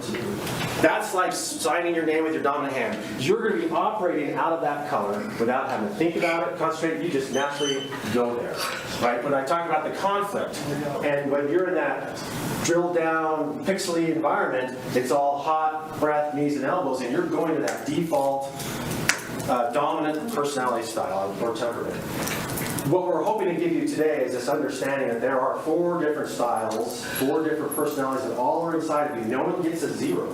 No one has a 0. There may be a situation in your life where you realize, oh, I may have to operate and engage this person outside of my dominant personality. Blue, for example, is not my thing, but I recognize I need to probably reach into that blue because the circumstance right now requires I reach into my blue. And I need to show some empathy at a level that I'm not comfortable with. The more I reach into that, the more I tap into that lower color or different color, do you think I'll get better at it? Just as if you were to practice signing your name with your non-dominant hand, would you get better? Yeah. So the idea is that the more awareness you have about the 4 colors, it allows you to choose, given the circumstance and situation, which one should I be behaving? If I'm interacting with this person, how do I de-escalate or how do I engage to get an outcome that I want? That may not be achieved if I go in there with my dominant personality. What feels most comfortable and natural to me. So that's what we're hoping to gain here. Here's the other thing, I'll just honor this fact that you're all here and you're in this position, and what you're doing, you've already kind of figured this out already. You're naturally doing this in order for you to be functioning at this level in your life. Right? You're not in jail, right? Which means, hey, I can function pretty well in life. I can get along with people enough to get elected or work at a high level in an organization like this. So, So you're already doing it. Here's what I find. Have any of you read like Stephen Covey's 7 Habits of Highly Effective People? Yes. Right. So what he's done is, if you read through that book, it's like, oh, I kind of do this, I kind of do that. You naturally kind of do some of those habits already. What he did so brilliantly that earned him $1 million was he was able to name something and give a framework around it and give you something you could focus on and a language to use. I'm going to put first things first, and that's a trigger for you. Or I'm going to sharpen my saw. That's a trigger for you, and he tells you this is what that means. What we're doing here today is we're giving you a color and a name and a framework to say, oh, that's a blue thing. And it has this framework, and so as I engage, I can tap into it and I can use that. Just like the 7 Habits, it gives you that name and a language you can use. In our office, you might get to this point in this organization, but in our office, we're getting ready for the Municipal Officials Institute. It's where we get the clerk certification. We certify all of our municipal clerks in the state, CMC certification. So we're responsible for doing all that. And the week before, we declare that this week is a gold week. And for us, that's a trigger. There's a framework. It means we're focused, we're making lists, we're accomplishing things, we're not sitting around pontificating about big ideas of the world. We're getting stuff done in order for us to accomplish, right? So it creates a language in our office that we all know and understand, and so we all kind of migrate towards that same ideology, or that same framework, that same color language, right? Today's a gold day, or today's going to be a green day as we sit down and strategic plan. We're going to get the big ideas and the big process, right? So you can start using that language to help you, not only in the work you do, but then interacting with other people. Questions, thoughts on this so far? I've been flailing around, hollering at you. Does this feel okay? You picking up what I'm putting down? All right, I'm going to go on the next slides here. What else we got here? So I also want to honor the fact that we're complicated people. We're just looking at just one layer. But there's a lot of things that make us who we are. And we have assessments we do like this for conflict style. Right, the negotiation style. So there is an assessment you do that says, oh, my dominant conflict or negotiation style might be a competitor or a collaborator or an avoider. And with that comes a framework. And so when I go to buy a used car and I'm an avoider or an accommodator, I'm not going to do very well in that negotiation for the purchase of a used car. I need to start thinking about, I engage in this interaction, I need to be more of a competitor. I got to walk in there thinking, I don't care if you make any money or not. I need to get the best deal on this car, save the most money that I possibly can. Now I have to shift out of what comes natural to me, the accommodator, which basically says, here's my checkbook, you tell me what I can afford. It's validative. But rest assured, he's approaching that relationship as a competitor. And if I go in there as an accommodator, who's going to come out on top of that? Who's going to feed this family and make 2 car payments this month? Right? So that's how we've got to be thinking about how do I latch onto or think about what are these other aspects of our personalities. The generations thing, we used to teach a lot of generations. I'm not keen on it anymore. I don't like talking about populations because when you're working with someone in the public works department down at the water plant, you're not dealing with a population.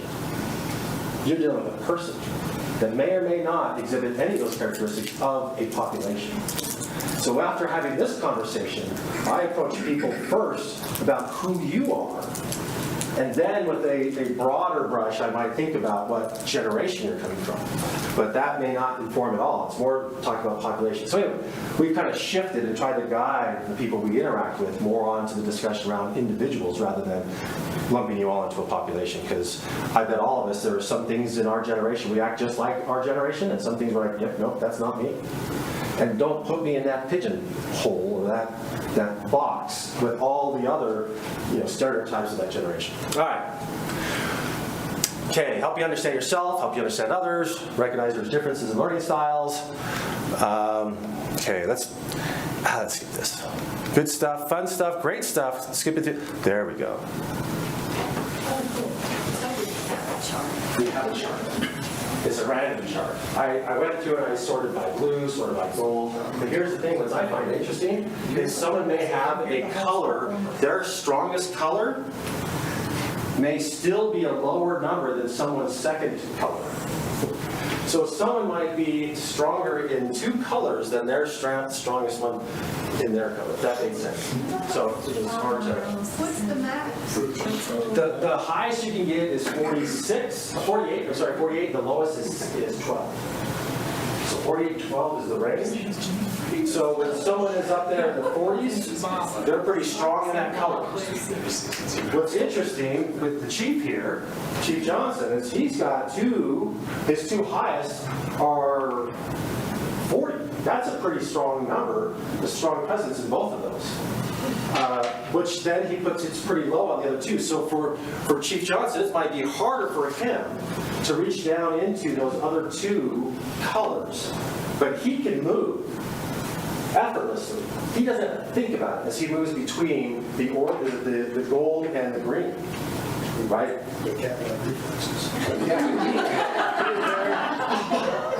Right? So he's not even thinking about it. The challenge is for all the rest of us. It's like, who am I talking to here?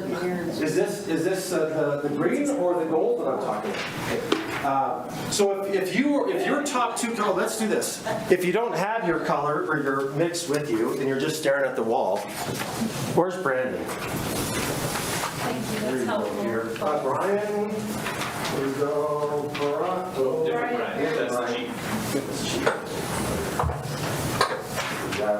Brooks. I hope I did all the spelling correctly. I brought my own. Oh, there you go. Dan Johnson, so you got yours printed out. There's no one to share with your significant other, Aaron.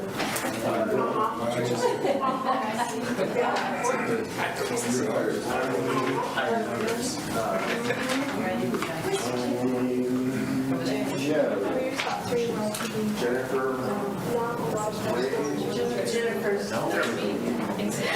Hey, Joe. I'll give you a kind of an interpretation of how to look at these. Mike, there you go. Man, Broken blue, I guess. Where are you? Where's Pat? He's on Zoom. That's pretty long. Patty's down here. Robert. Here, you have me in Pat's, screenshot it. Oh, good. Counselor Gabriel, do you know your colors? Counselor Gabriel, do you know your colors? Well, I guess you can see the screen. Yes, I can. I'm trying to remember. You got 45. Nancy's going to text those to you, Pat. Yep. I know orange is my last one. Okay. And actually, if you're seeing the screen share, they're on there. But Nancy is texting you. I got you. Yeah, blue both. I took it. So when things were getting fun, he's like, I'm out of here. But now you can give him a debrief on that.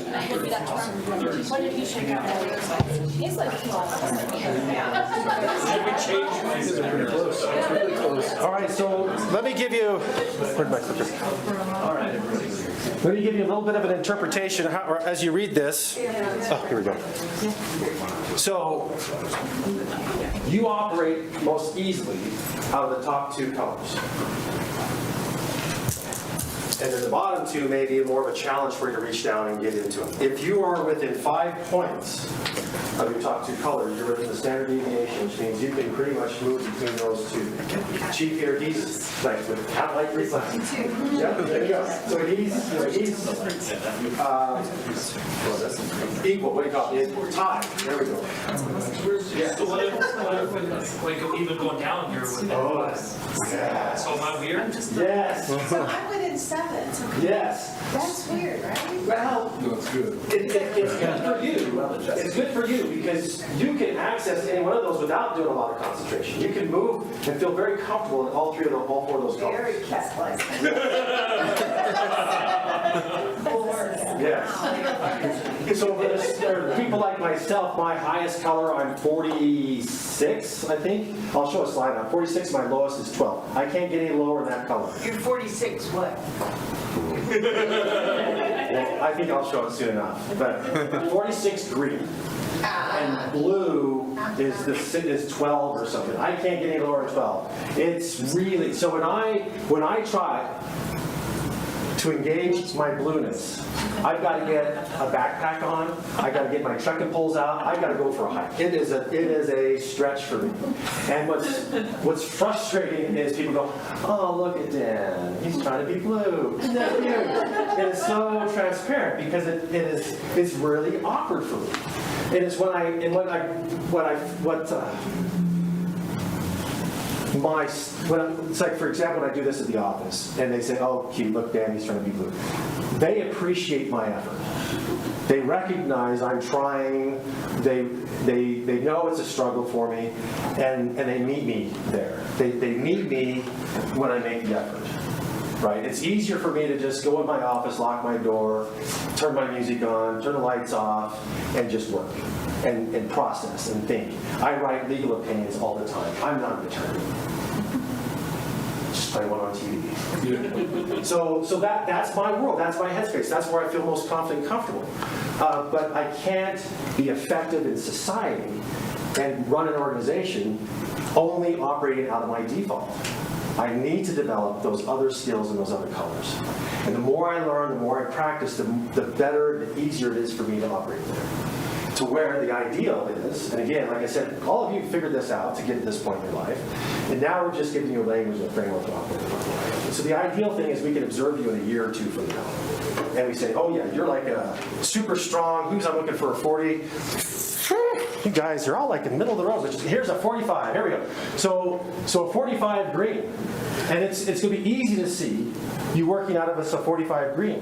What I want to do is come back in a year or two, and depending on the circumstance and situation, you're tapping into all four colors. You're just moving around seamlessly. And it's not a herky-jerky. It's not awkward. It's not tripping over yourself. That's what I'd like to see. Just like practicing signing with my non-dominant hand, the more I do it, the better I'll get. Thoughts, pushback, questions? You're saying that it's not that we don't want to have those characteristics that are best suited for our job. It's just for how we interact with other people. Because I really want you guys to be very orange, I think, or what? Like Jen, were you high orange? No, I'm dominant green and blue. Yes. Green and blue. Okay, me too. Okay. Anyway, I want those people to be like do the organization, all that kind of stuff. Do you have a handout for the Characteristics of the colors? Oh, good. That would help me follow the understanding, because I'm a 45 green, so. Or my people. We'll sit out and hang out in the hall and just geek out together. Yeah, so to your question, you are correct. It is, we will go around the room here, and the dominant color, it will make sense, the role they play in the city. Your professional careers, you will find the career that makes sense for your particular color. It's comfortable. So when I give you to explain all the handouts, I don't want to give up too much because we're going to do a brain exercise in a second. So you will get it, or hopefully in a second. But Cindy's got to hang on. I've already looked it up. But it's in the interaction with the people around you. It's that emotional intelligence. How do I make the world around me frictionless? And what is my role in lubricating those relationships around me with my knowledge and my ability to adapt to the circumstance? Does that make any sense? Yeah, except for the people we have to interact with. A lot of times they just walk in the door. But you're saying in our workplace. Okay, cool. Well, here's an example. My wife is assistant dean in engineering college. And she works with students that are at risk, that are struggling to persist in their degree. And she either knows the kids that are really struggling, or the ones that are super, super achievers, right, on both ends. And she'll sit with a student that's struggling, and she can, in about 5 minutes, by asking questions, looking at their grades, hearing their responses, seeing how they behave. She's very intuitive, and she can pretty much figure out what their color is. And with that understanding of them, she can advise them in an extremely powerful way. That's what makes her really good at her job, is she can help those students persist. They'll often say, have you been talking to my mom? I say, because you know me, and I just met you 5 years ago, and you know me like my mom knows me, and this is weird. They think she's a wizard. And in a way she is, because she understands this well enough, and she has this And that's the challenge, is you can't teach that. It's something it's something you have. And so, as she's tried. Right? So anyway, does that make sense? And so that's what, like I say with the job interviews, you kind of get a sense of where they're coming from, and will this job requirements line well with that particular natural inclination or temperament. All right, so we talked a little bit about your score. You operate out of the top 2 colors, operating seamlessly within 5 points. Is anyone 44 or higher in gold? 40 or higher in gold. Who's got, okay, we got a 40 in gold. Anyone else? Who else has gold as their highest color? I do. Okay, so a handful of you. What we're going to do here in a minute is we're going to have you all break out by color. And we're going to do a brightening exercise. We're going to ask you in that color, what is it? What are our strengths? What are our needs? What are our joys? And we really want to brighten it up. And here's going to be the challenge for you. Because when we ask the questions, we engage in that color. Because there are 40-40 on green and gold, you can't tell the difference. I should just leave. He's a cat-like reflex. So when we're brightening golds, it's going to be hard for you because you don't know the difference between this is what I value, and because it may be just as green as it is gold. So we're trying to find someone that has a big break between their high color and their next color. They're going to be the ones that really kind of pull out and say, ooh, that sounds like not us, but does that make sense in this brightening exercise? So when you get in all the golds, we're going to have the golds all meet, and you're going to brainstorm all the blues, all the oranges, and all the greens. That's what we're going to do here in a second. Anyone lower than 16?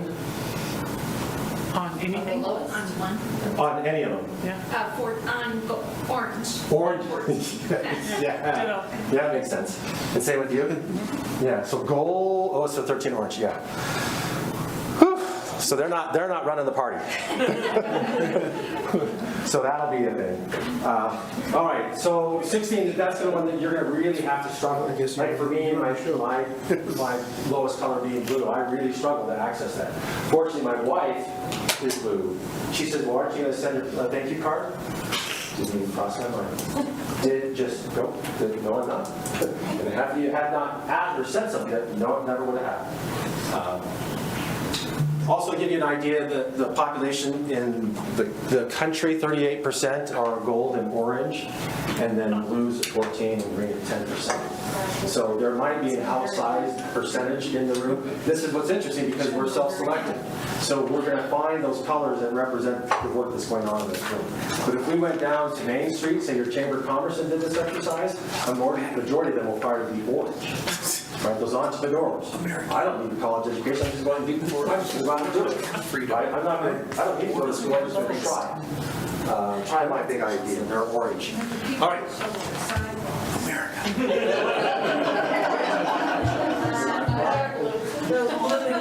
All right.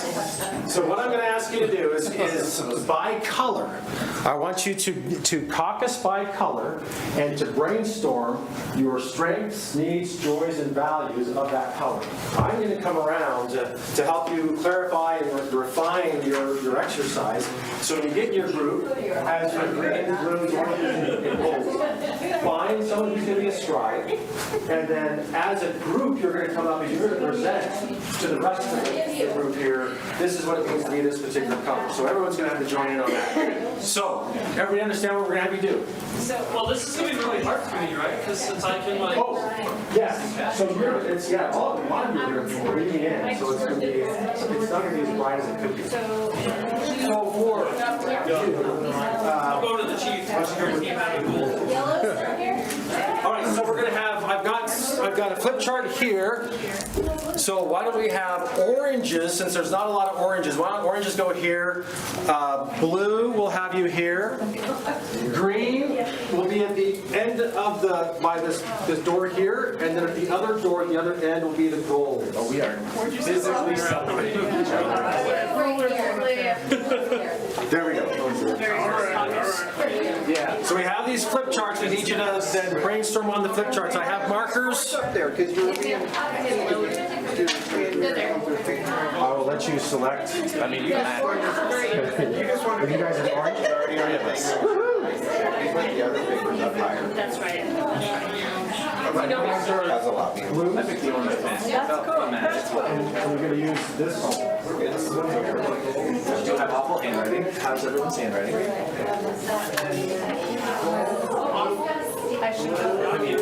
Mine. Bad. I didn't bring mine. It's real bad. Blues? Are you guys all blues? Blues will be right here. Hey, you guys blues? Yeah. Okay. We'll have you mark on that marker. Okay. I'm gonna just. Yeah, you go right ahead. I don't want golds to hear us. You might. We're not golds. All right, you guys are good? Okay. So oranges. Oranges. I don't know.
Thank you. So we're going to brighten up that color, recognizing that it's not everyone in that group we're not monoliths, right?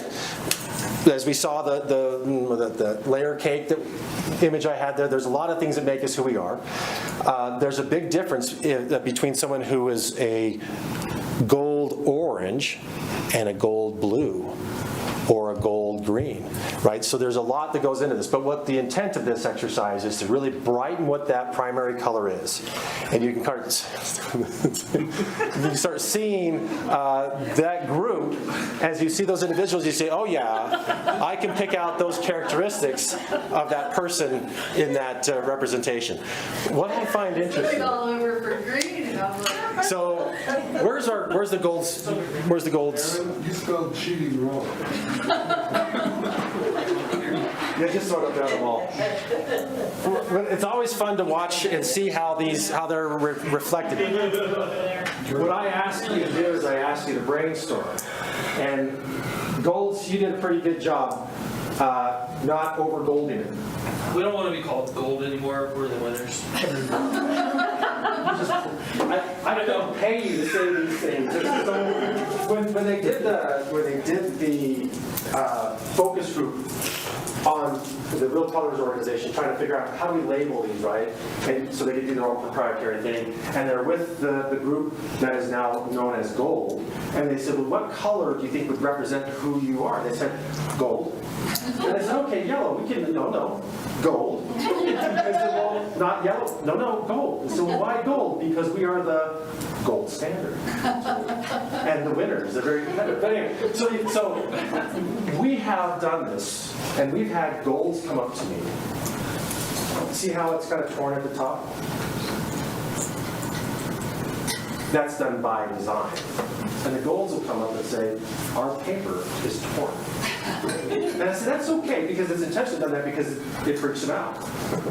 And we want them to sometimes they'll refill the paper, and as the person's up there reporting out, they're not even thinking about it, they're smoothing the paper out, trying to make it smooth. But they'll come and say, we need a new piece of paper. I said, no, that's okay, just use the one that's torn. No. We need a new piece of paper.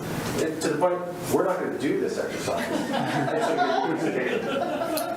We've had some that fold the paper in fourths and then draw the lines across, and they'll put 6 under values, 6 under strengths, 6, and then someone at the end of the exercise says, oh, let's throw this under joy. And they say, okay, but now we got to come up with a 7th for each of the other ones because it needs to be balanced. Talking your language. So it's just fun to see how each of these colors are represented, right? For the greens, it doesn't matter what the color is; it's what's on the paper, which is important. All right. So we're going to hear from the blues. I would like all the blues to stand over by the blue paper, and if the blues could then just find one of you to just explain or share with us what it means to be blue, and then we can kind of get a sense of who's blue in the room, and then how these characteristics are tied to that color. So go ahead. Who's going to be your spokesperson? I guess I am. There we go. Aaron, before you start, it's okay. I mean,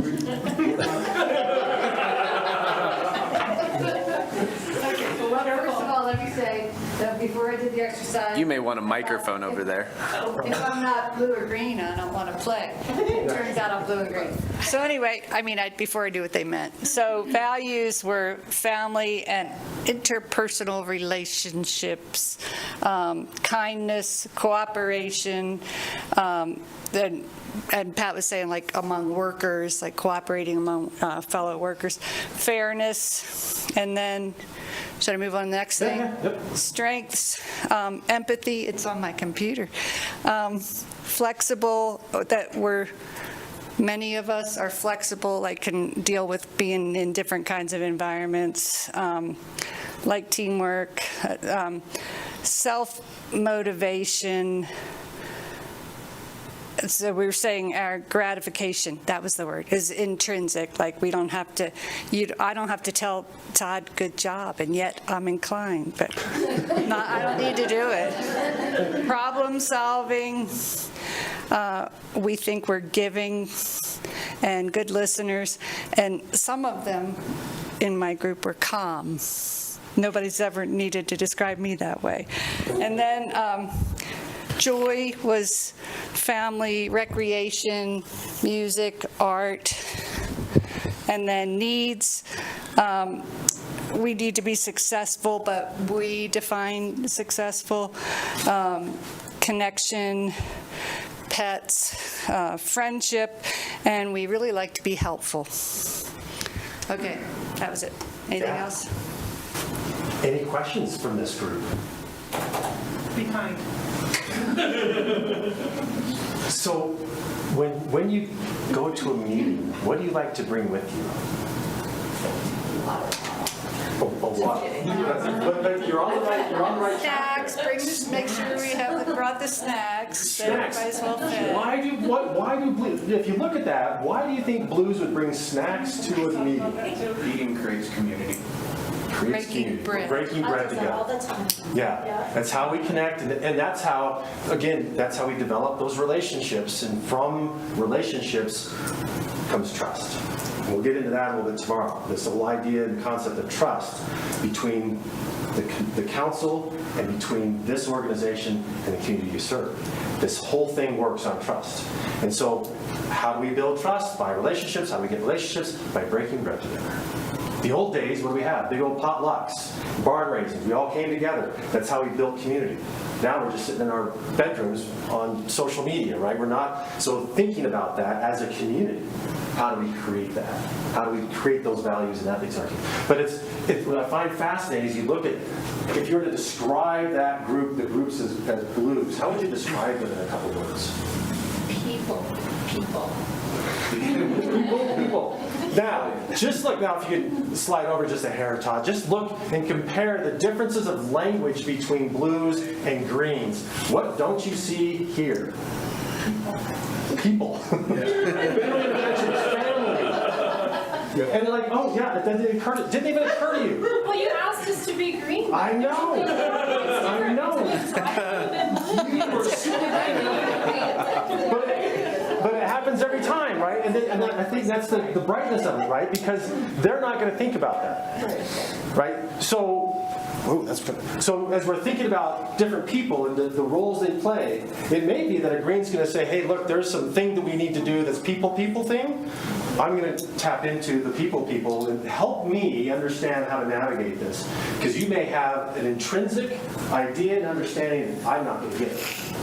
Right? So how do you as a team, how do you draw upon those different strengths and skills and differences as a strength of the team? Right? You're probably doing this all the time. I'm thinking of the chiefs in the room. They're probably doing that all the time. They're thinking the different skill sets and personality traits of their departments. How do I pull upon that to help us navigate this? So I'm sure you're doing this all the time as well. What you are thinking about Well, the person is a people person. Yeah, that's right. But I have a question. Do you think people evolve with their age? Because I think about myself at, say, 30 as compared to now. I bet I was so green it wasn't even funny. And now I'm 15 points between, my two dominant are blue and green. So I think I'm more blue now than I probably was when I was young. Is that common? The numbers probably aren't going to change all that. Maybe within the 5 points they might change a little bit within that standard deviation. But what you're learning is you're becoming more comfortable with the other color. Yeah, that makes sense. Right? It's not so foreign to you. Yeah, like if I were to ask you, you've known me the whole 20 years, I think I'm better at blue than I probably was 15 years ago. I don't know if you would agree, and I won't put you on the spot. We're going to analyze that. Yes. Right, don't answer. Yeah. But I think you just feel more comfortable in the skin of a blue, so to speak. I think I learned from my peers, right? Todd, how do you know these other people? I got to be more people. Yeah, and you have to be in the role that you're in. You've got to be effective as a leader in that role. You've got to adopt, and so just by practicing it, like signing that with the non-dominant hand, you got better and better at it. So where it feels very comfortable, where you're not feeling like you got to put your backpack on and your trekking poles out and go for a hike. And go ahead. I also think there's a little bit of a difference for me anyway between my life and my work life. Yeah. Absolutely. I put a much different hat on at work or in this setting than I would just at home or with other people. I'm a jerk at home. I'm a super cool guy at work. But yeah, there are those differences. And that's when I don't know if you remember when you read the instructions, it was think about all of you at home, at work. We're trying to get that representation. We could have done this, how are you at work? Or if this was like in a family therapy type of setting, how are you at home? How is that look like? And we could kind of piece that out, parcel that out too. All right, Blues, thank you. I'm Daniel. I grew up in a heavy Italian family, so food can make community or war. Yes, yes. And Blues like politics are also they have their bubble. Their bubble is very small. They might be huggers or touch. They connect with people through that touch. Whereas Greens, they're usually like, I'm sorry. Like for some of the Greens, it's like, oh, the pandemic, 6 feet apart, fantastic. At least if we could do that all the time, just make that a standard, just across the board, everybody's 6 feet away, right? So, all right, so Greens, let's have the Greens stand up and let's have the Greens report out. Greens know what I'm talking about. We didn't get very far because we were still analyzing it, so we're just going to make a joke about it. Who's your spokesperson? Oh, no.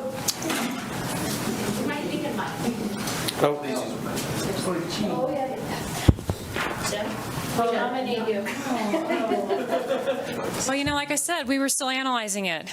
But I think we all agree that we feel that our strengths are that we can see the big picture, and I would say in an almost painful way, perhaps sometimes. And we all feel that we are incredibly strong at analysis. We need things to make sense. So regardless of what it is, for us, that rationality is really important.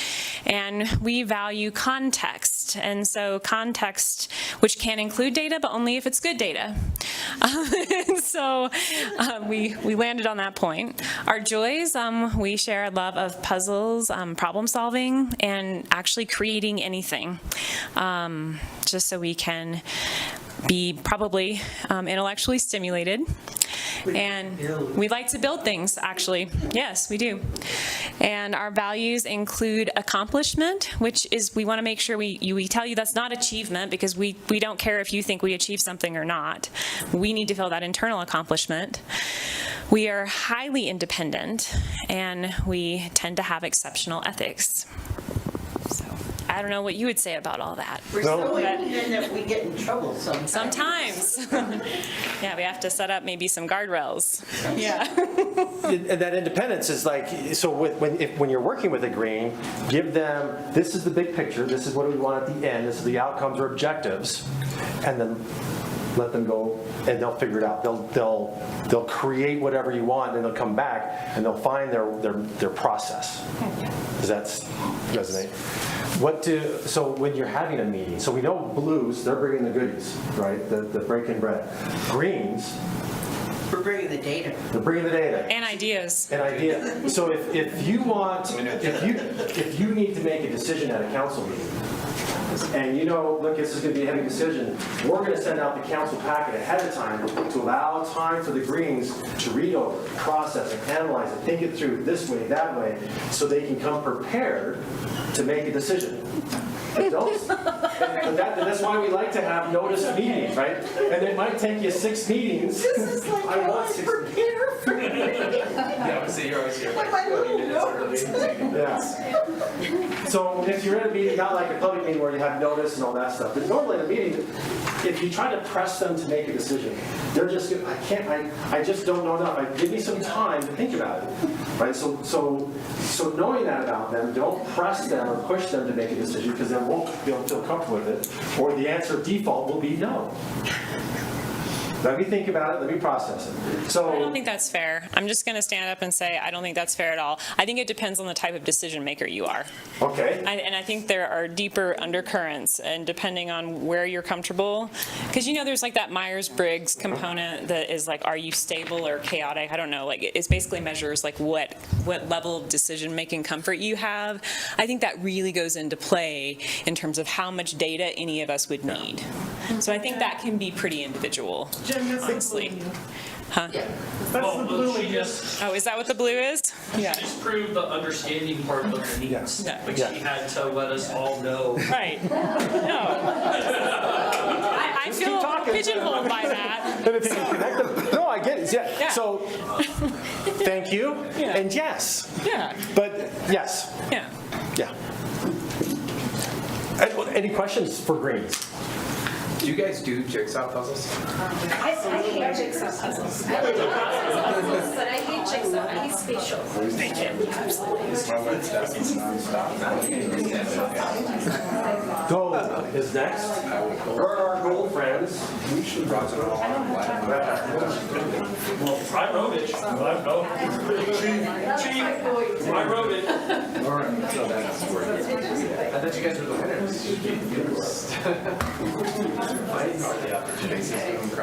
And just appreciate the language used with each of these colors. They're unique in what they're representing.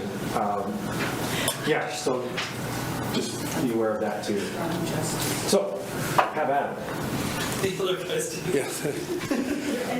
There's only two of you? Yeah, so the other ones are still. Yeah, and Fire, and Dan, yeah. But, so I think the easiest way to describe us is we're black and white, right and wrong. We're very decision-oriented, fast-paced decision makers, I think is what we all kind of agreed on. Our values were justice, accomplishment, honesty, service, and trustworthiness. And then our strengths were organization, and there were two of us that kind of came up with that at the same time, work ethic and attitude. And then our joys were family, friends, mentors or mentoring, and hobbies. And the needs, resources, relationships with which we know we need to accomplish things, loyalty, security, and organization.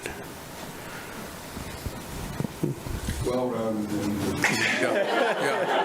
So, what is accomplishment? When you talk about accomplishment, how is accomplishment expressed in your life?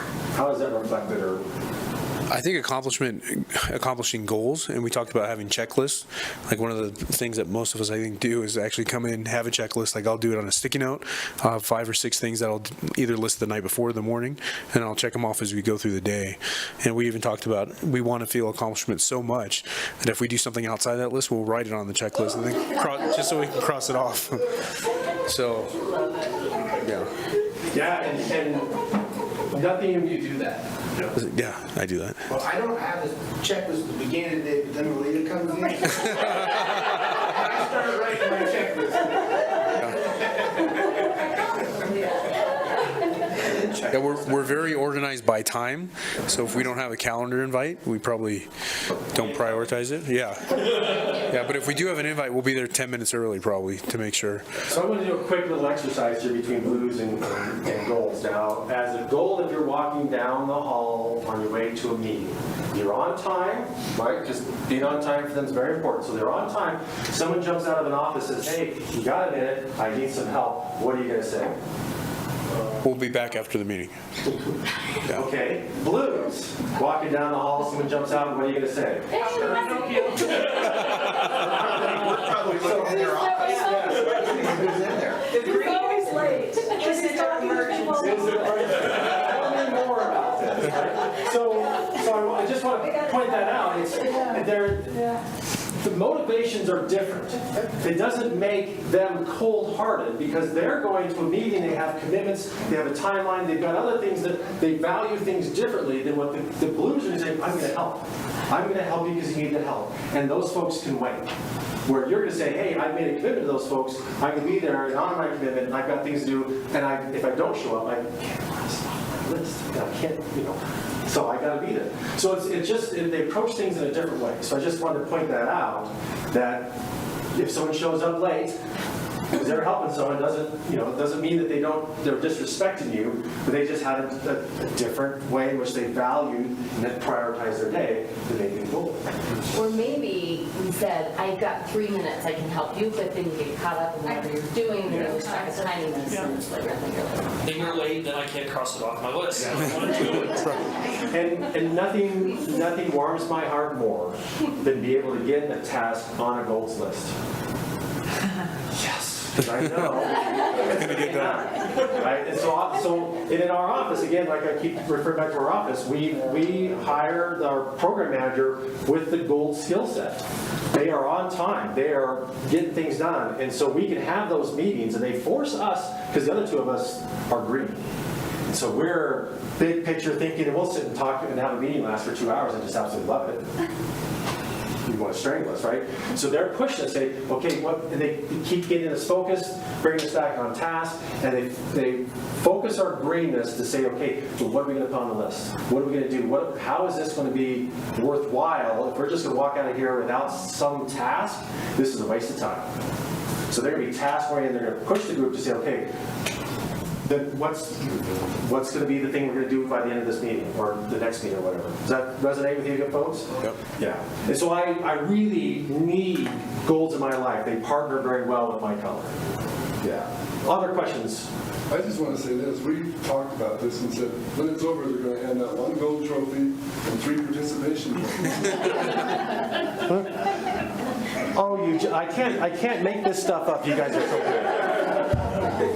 All right, finally, I did this intentionally to have the orange go last because I'm forcing them to have to sit through all this. Otherwise, they would hear it from the beginning and say, okay, I'm checked out right now, I'm gone, I'm down the bar. All right, so let's hear from our gold or orange friends. And I'll give you handouts of all these. Just look at the way that looks. Which is not look at how everyone else had their structure. I was wondering about that. I was actually just going to mention that right off the bat. So I'll just mention that our first thing we wrote on the paper is rules can be examined, changed, rerouted, or ignored. We ignored the rules for the task assignment. We just wrote stuff all over the paper. Well, there were no rules. That's why I said brainstorm. And they brainstorm. So each of you interpret brainstorm in a different way. Structured organization is like, woohoo! Which is great. Okay, keep going. We tend to be innovative, think outside of the box, creative. We like to be risk takers. We also prefer leading or being in charge. Problems with monotony, that is not our thing. We will die. Energetic, action-oriented. We tend to be good negotiators. This is from the mayor. Very fun. We are very, very, very fun. In case there was any doubts. We need to be trying new things, and most importantly, we need quick decisions.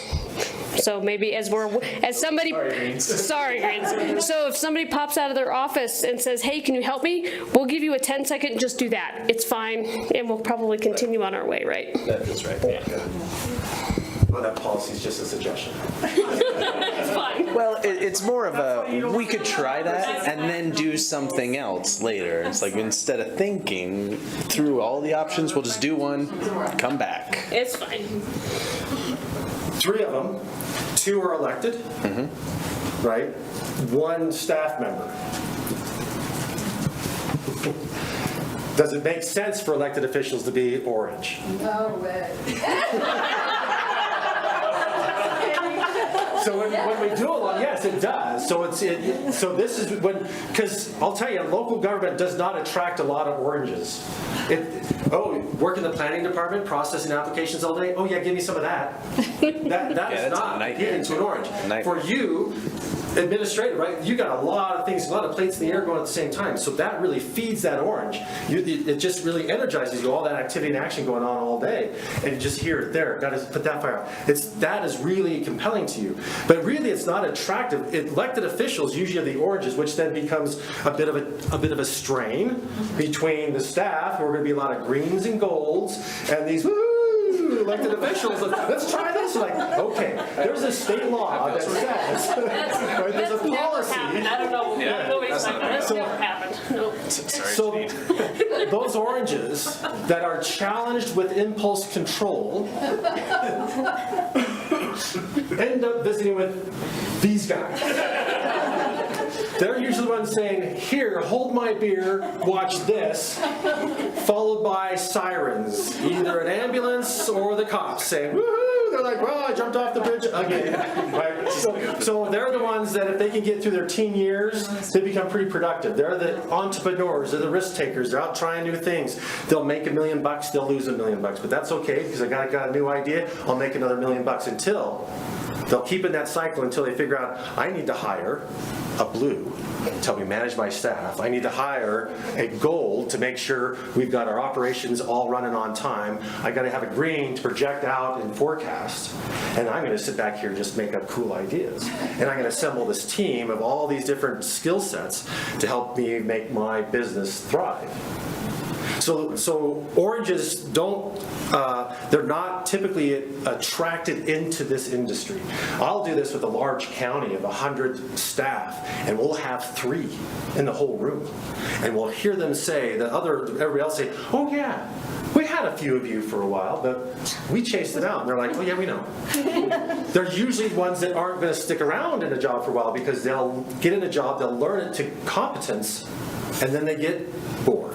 And they're going to jump to something else. And so when an organization says we need to hire and bring more of these folks into our organization because of what they bring, and then you sit down and start evaluating applications and you're looking at, oh, they've been jumping around every 3 years. They're not. And you start weeding out your applications and all your oranges are gone. And all you have left are those golds and greens that I've been here for 15 years and I'm looking for a change. So think about how, if you're, systemically, how do we start looking at oranges in the workforce? Because I think local government could really benefit by having a greater orange influence. Just that top one, rules, oh yeah. How can we work within this law, but also start being creative, start thinking laterally? If you're going to continue doing more with less, you need these folks on your team. Right, to be that creative problem solver, how are we going to get around that? They don't see an obstacle. What we find interesting is public works folks leading the organization are going to be gold and green. These are the folks that are down doing the work. They're attracted to that kind of work because it's something new every day. I'm out with cool equipment, backhoes. And what happens, I was called into a large city about your size, 34,000. And they were having this tension between administration and the workers. So we had this conversation, and it was, what we found is the oranges were saying, look, don't come out in the morning and say, okay, the culvert on South 3rd Avenue is plugged. Take that skid steer, that trailer, those chains, not those straps, load that onto there, take it down this part, and you just script it, and the orange is like blah, blah, blah, blah, blah. All I heard was culvert plugged, South 3rd, 5 o'clock, we'll be back. We'll have it unplugged. We promise we won't break the equipment. Everybody come back with all their fingers and toes, and we'll find 9 ways that it won't successfully unplug that, but we'll find the one that will. And they won't see any of that as being a failure, and that gold or green is going to be saying exactly, scripting out how we want that done, and they're like, yeah, we'll figure it out. Just give us the freedom, freedom to do what we need to do, and it's driving. So trying to figure out how do we talk that language so we have less friction within that department and understand where they're coming from. Yes, they need some sideboards, but maybe we can give them a little more freedom to accomplish the thing they need to. Sideboards. So the goals will be done in 1 hour, and they're going to take all day long. They'll have a hoot doing it too. 70% of our prison population. It goes well and it doesn't. They look good in orange. So, but it's those that we see in society are the ones that have been able to manage their impulse control. Because you can imagine that going on without the impulse control. then you're talking with them. So far, so good. So I'm gold and orange. No, but it's law enforcement. No, I get that, but I'm gold and orange. And, oh, yeah. So, yeah, because you're out there pushing a bit, trying new things. Oh, yeah. They're close. 39 foot. Yeah, and so we'll see. And same with a lot of firefighters. So I'm with the impulse control. Yeah. Interesting. Yeah. Which, the video we watched, impulse control. Impulse control. Oh. Yeah. And so that's where all that training, that investment training helps with that impulse control. Go. We just want to know, was that stat real, about 70% of prisoners? Okay. That's what I was told. I'll have to research that to confirm it. But yeah, they said 70%. And You guys can speak up for yourselves. I spoke up for myself. well, it's I don't know that I disagree with them. yeah. We might get in some trouble. You know what? But it's that impulse control, right? So that's it. So it's a combination. If they haven't been able to figure out the impulse control with those tendencies, then they end up getting in trouble. That doesn't mean, but 38% of the population is orange. Well, I think they're 75, but they're so smart and so creative, 5% escape every year. They're digging, because rules don't apply. I'm going to dig it up. I'm going to, I had a colleague went to the Eastern Bloc countries just after the herd collapsed and did a lot of this work over there. And she said there is no oranges. I'd have a room full of 70 people, not one orange. Because it's so structured. So structured, it beats it out of them. Or those that were orange, dug out, flew out, climbed out, crawled out. They figured a way to get out. It just, or they just didn't survive. They were in a gulag up in the Siberia. So it was. She just said I was fascinated because I could never get that part of the population represented, but then there was no one in the population to represent that. So the struggle for entrepreneurship, those that probably did have it, mafia, mob, they're oligarchs now, whatever. Right? They figured it out. They jumped on and seized the opportunity. Career choices for all of us. We will be all moved. That's right. Yeah. Just wrong continent is all. That's right. I was just a continent away from being an oligarch. Go ahead. I was going to say, as lovely as a picture as you mobsters paint, I also like to think like that needs quick decisions stands out to me for those times when we maybe as a committee are a little hesitant to move forward, and so having you folks to be like, come on, like the worst that's going to happen is we'll screw up, which is the best thing to always say about a city, but like to get us moving and take some chances, I think is really valuable too. So that's why we're ending at 7:30. That Try would be it.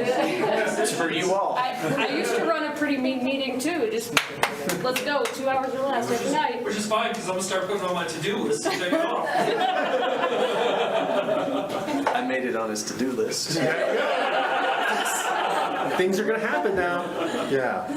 All right. I know we're a few minutes over. So, last minute thoughts, questions on this discussion. I know we've got the department heads with us. I hope that's what I'm appropriate name. But we're all here together. We've all done this exercise. Anything? Oh, and I do have handouts of all these slides. So you can take these.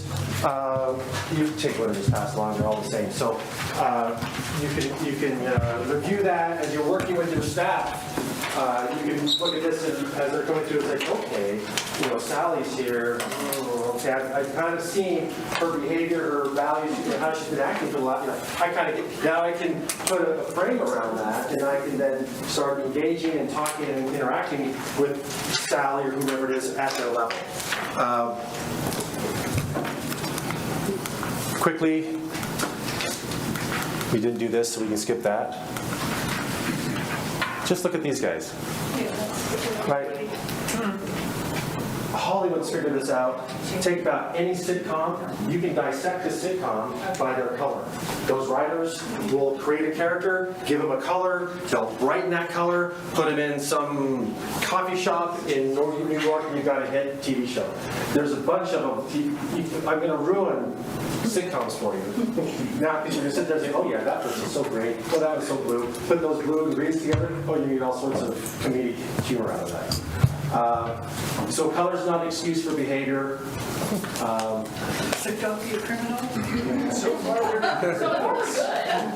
So part of it is saying, oh, you're like the blues, oh, you're gonna get a hug, I'm a blue, just get used to it, right? So, or I'm a green, just get used to it, I'm gonna be asking lots of questions. Right? So we're not trying to use it as an excuse for your behavior, but just thinking about how do I use that as I engage people around me. So learn to speak the language of the listener and try to listen in the language of the speaker. So if you can remember that, that's the whole idea of this emotional intelligence. We've given you a framework and a way to name it so that you can work within that framework of language. So, thank you. It's been great to hang out with staff, and we'll do more of this stuff tomorrow with the elections. So I will turn it over to the mayor, I guess. That's who's next. Cool, thank you, Dan. Staff, thanks for joining us tonight. Enjoy your day off tomorrow if you get a day off. And I guess I'll see y'all at 8 a.m. tomorrow. Well, some of you. Yeah.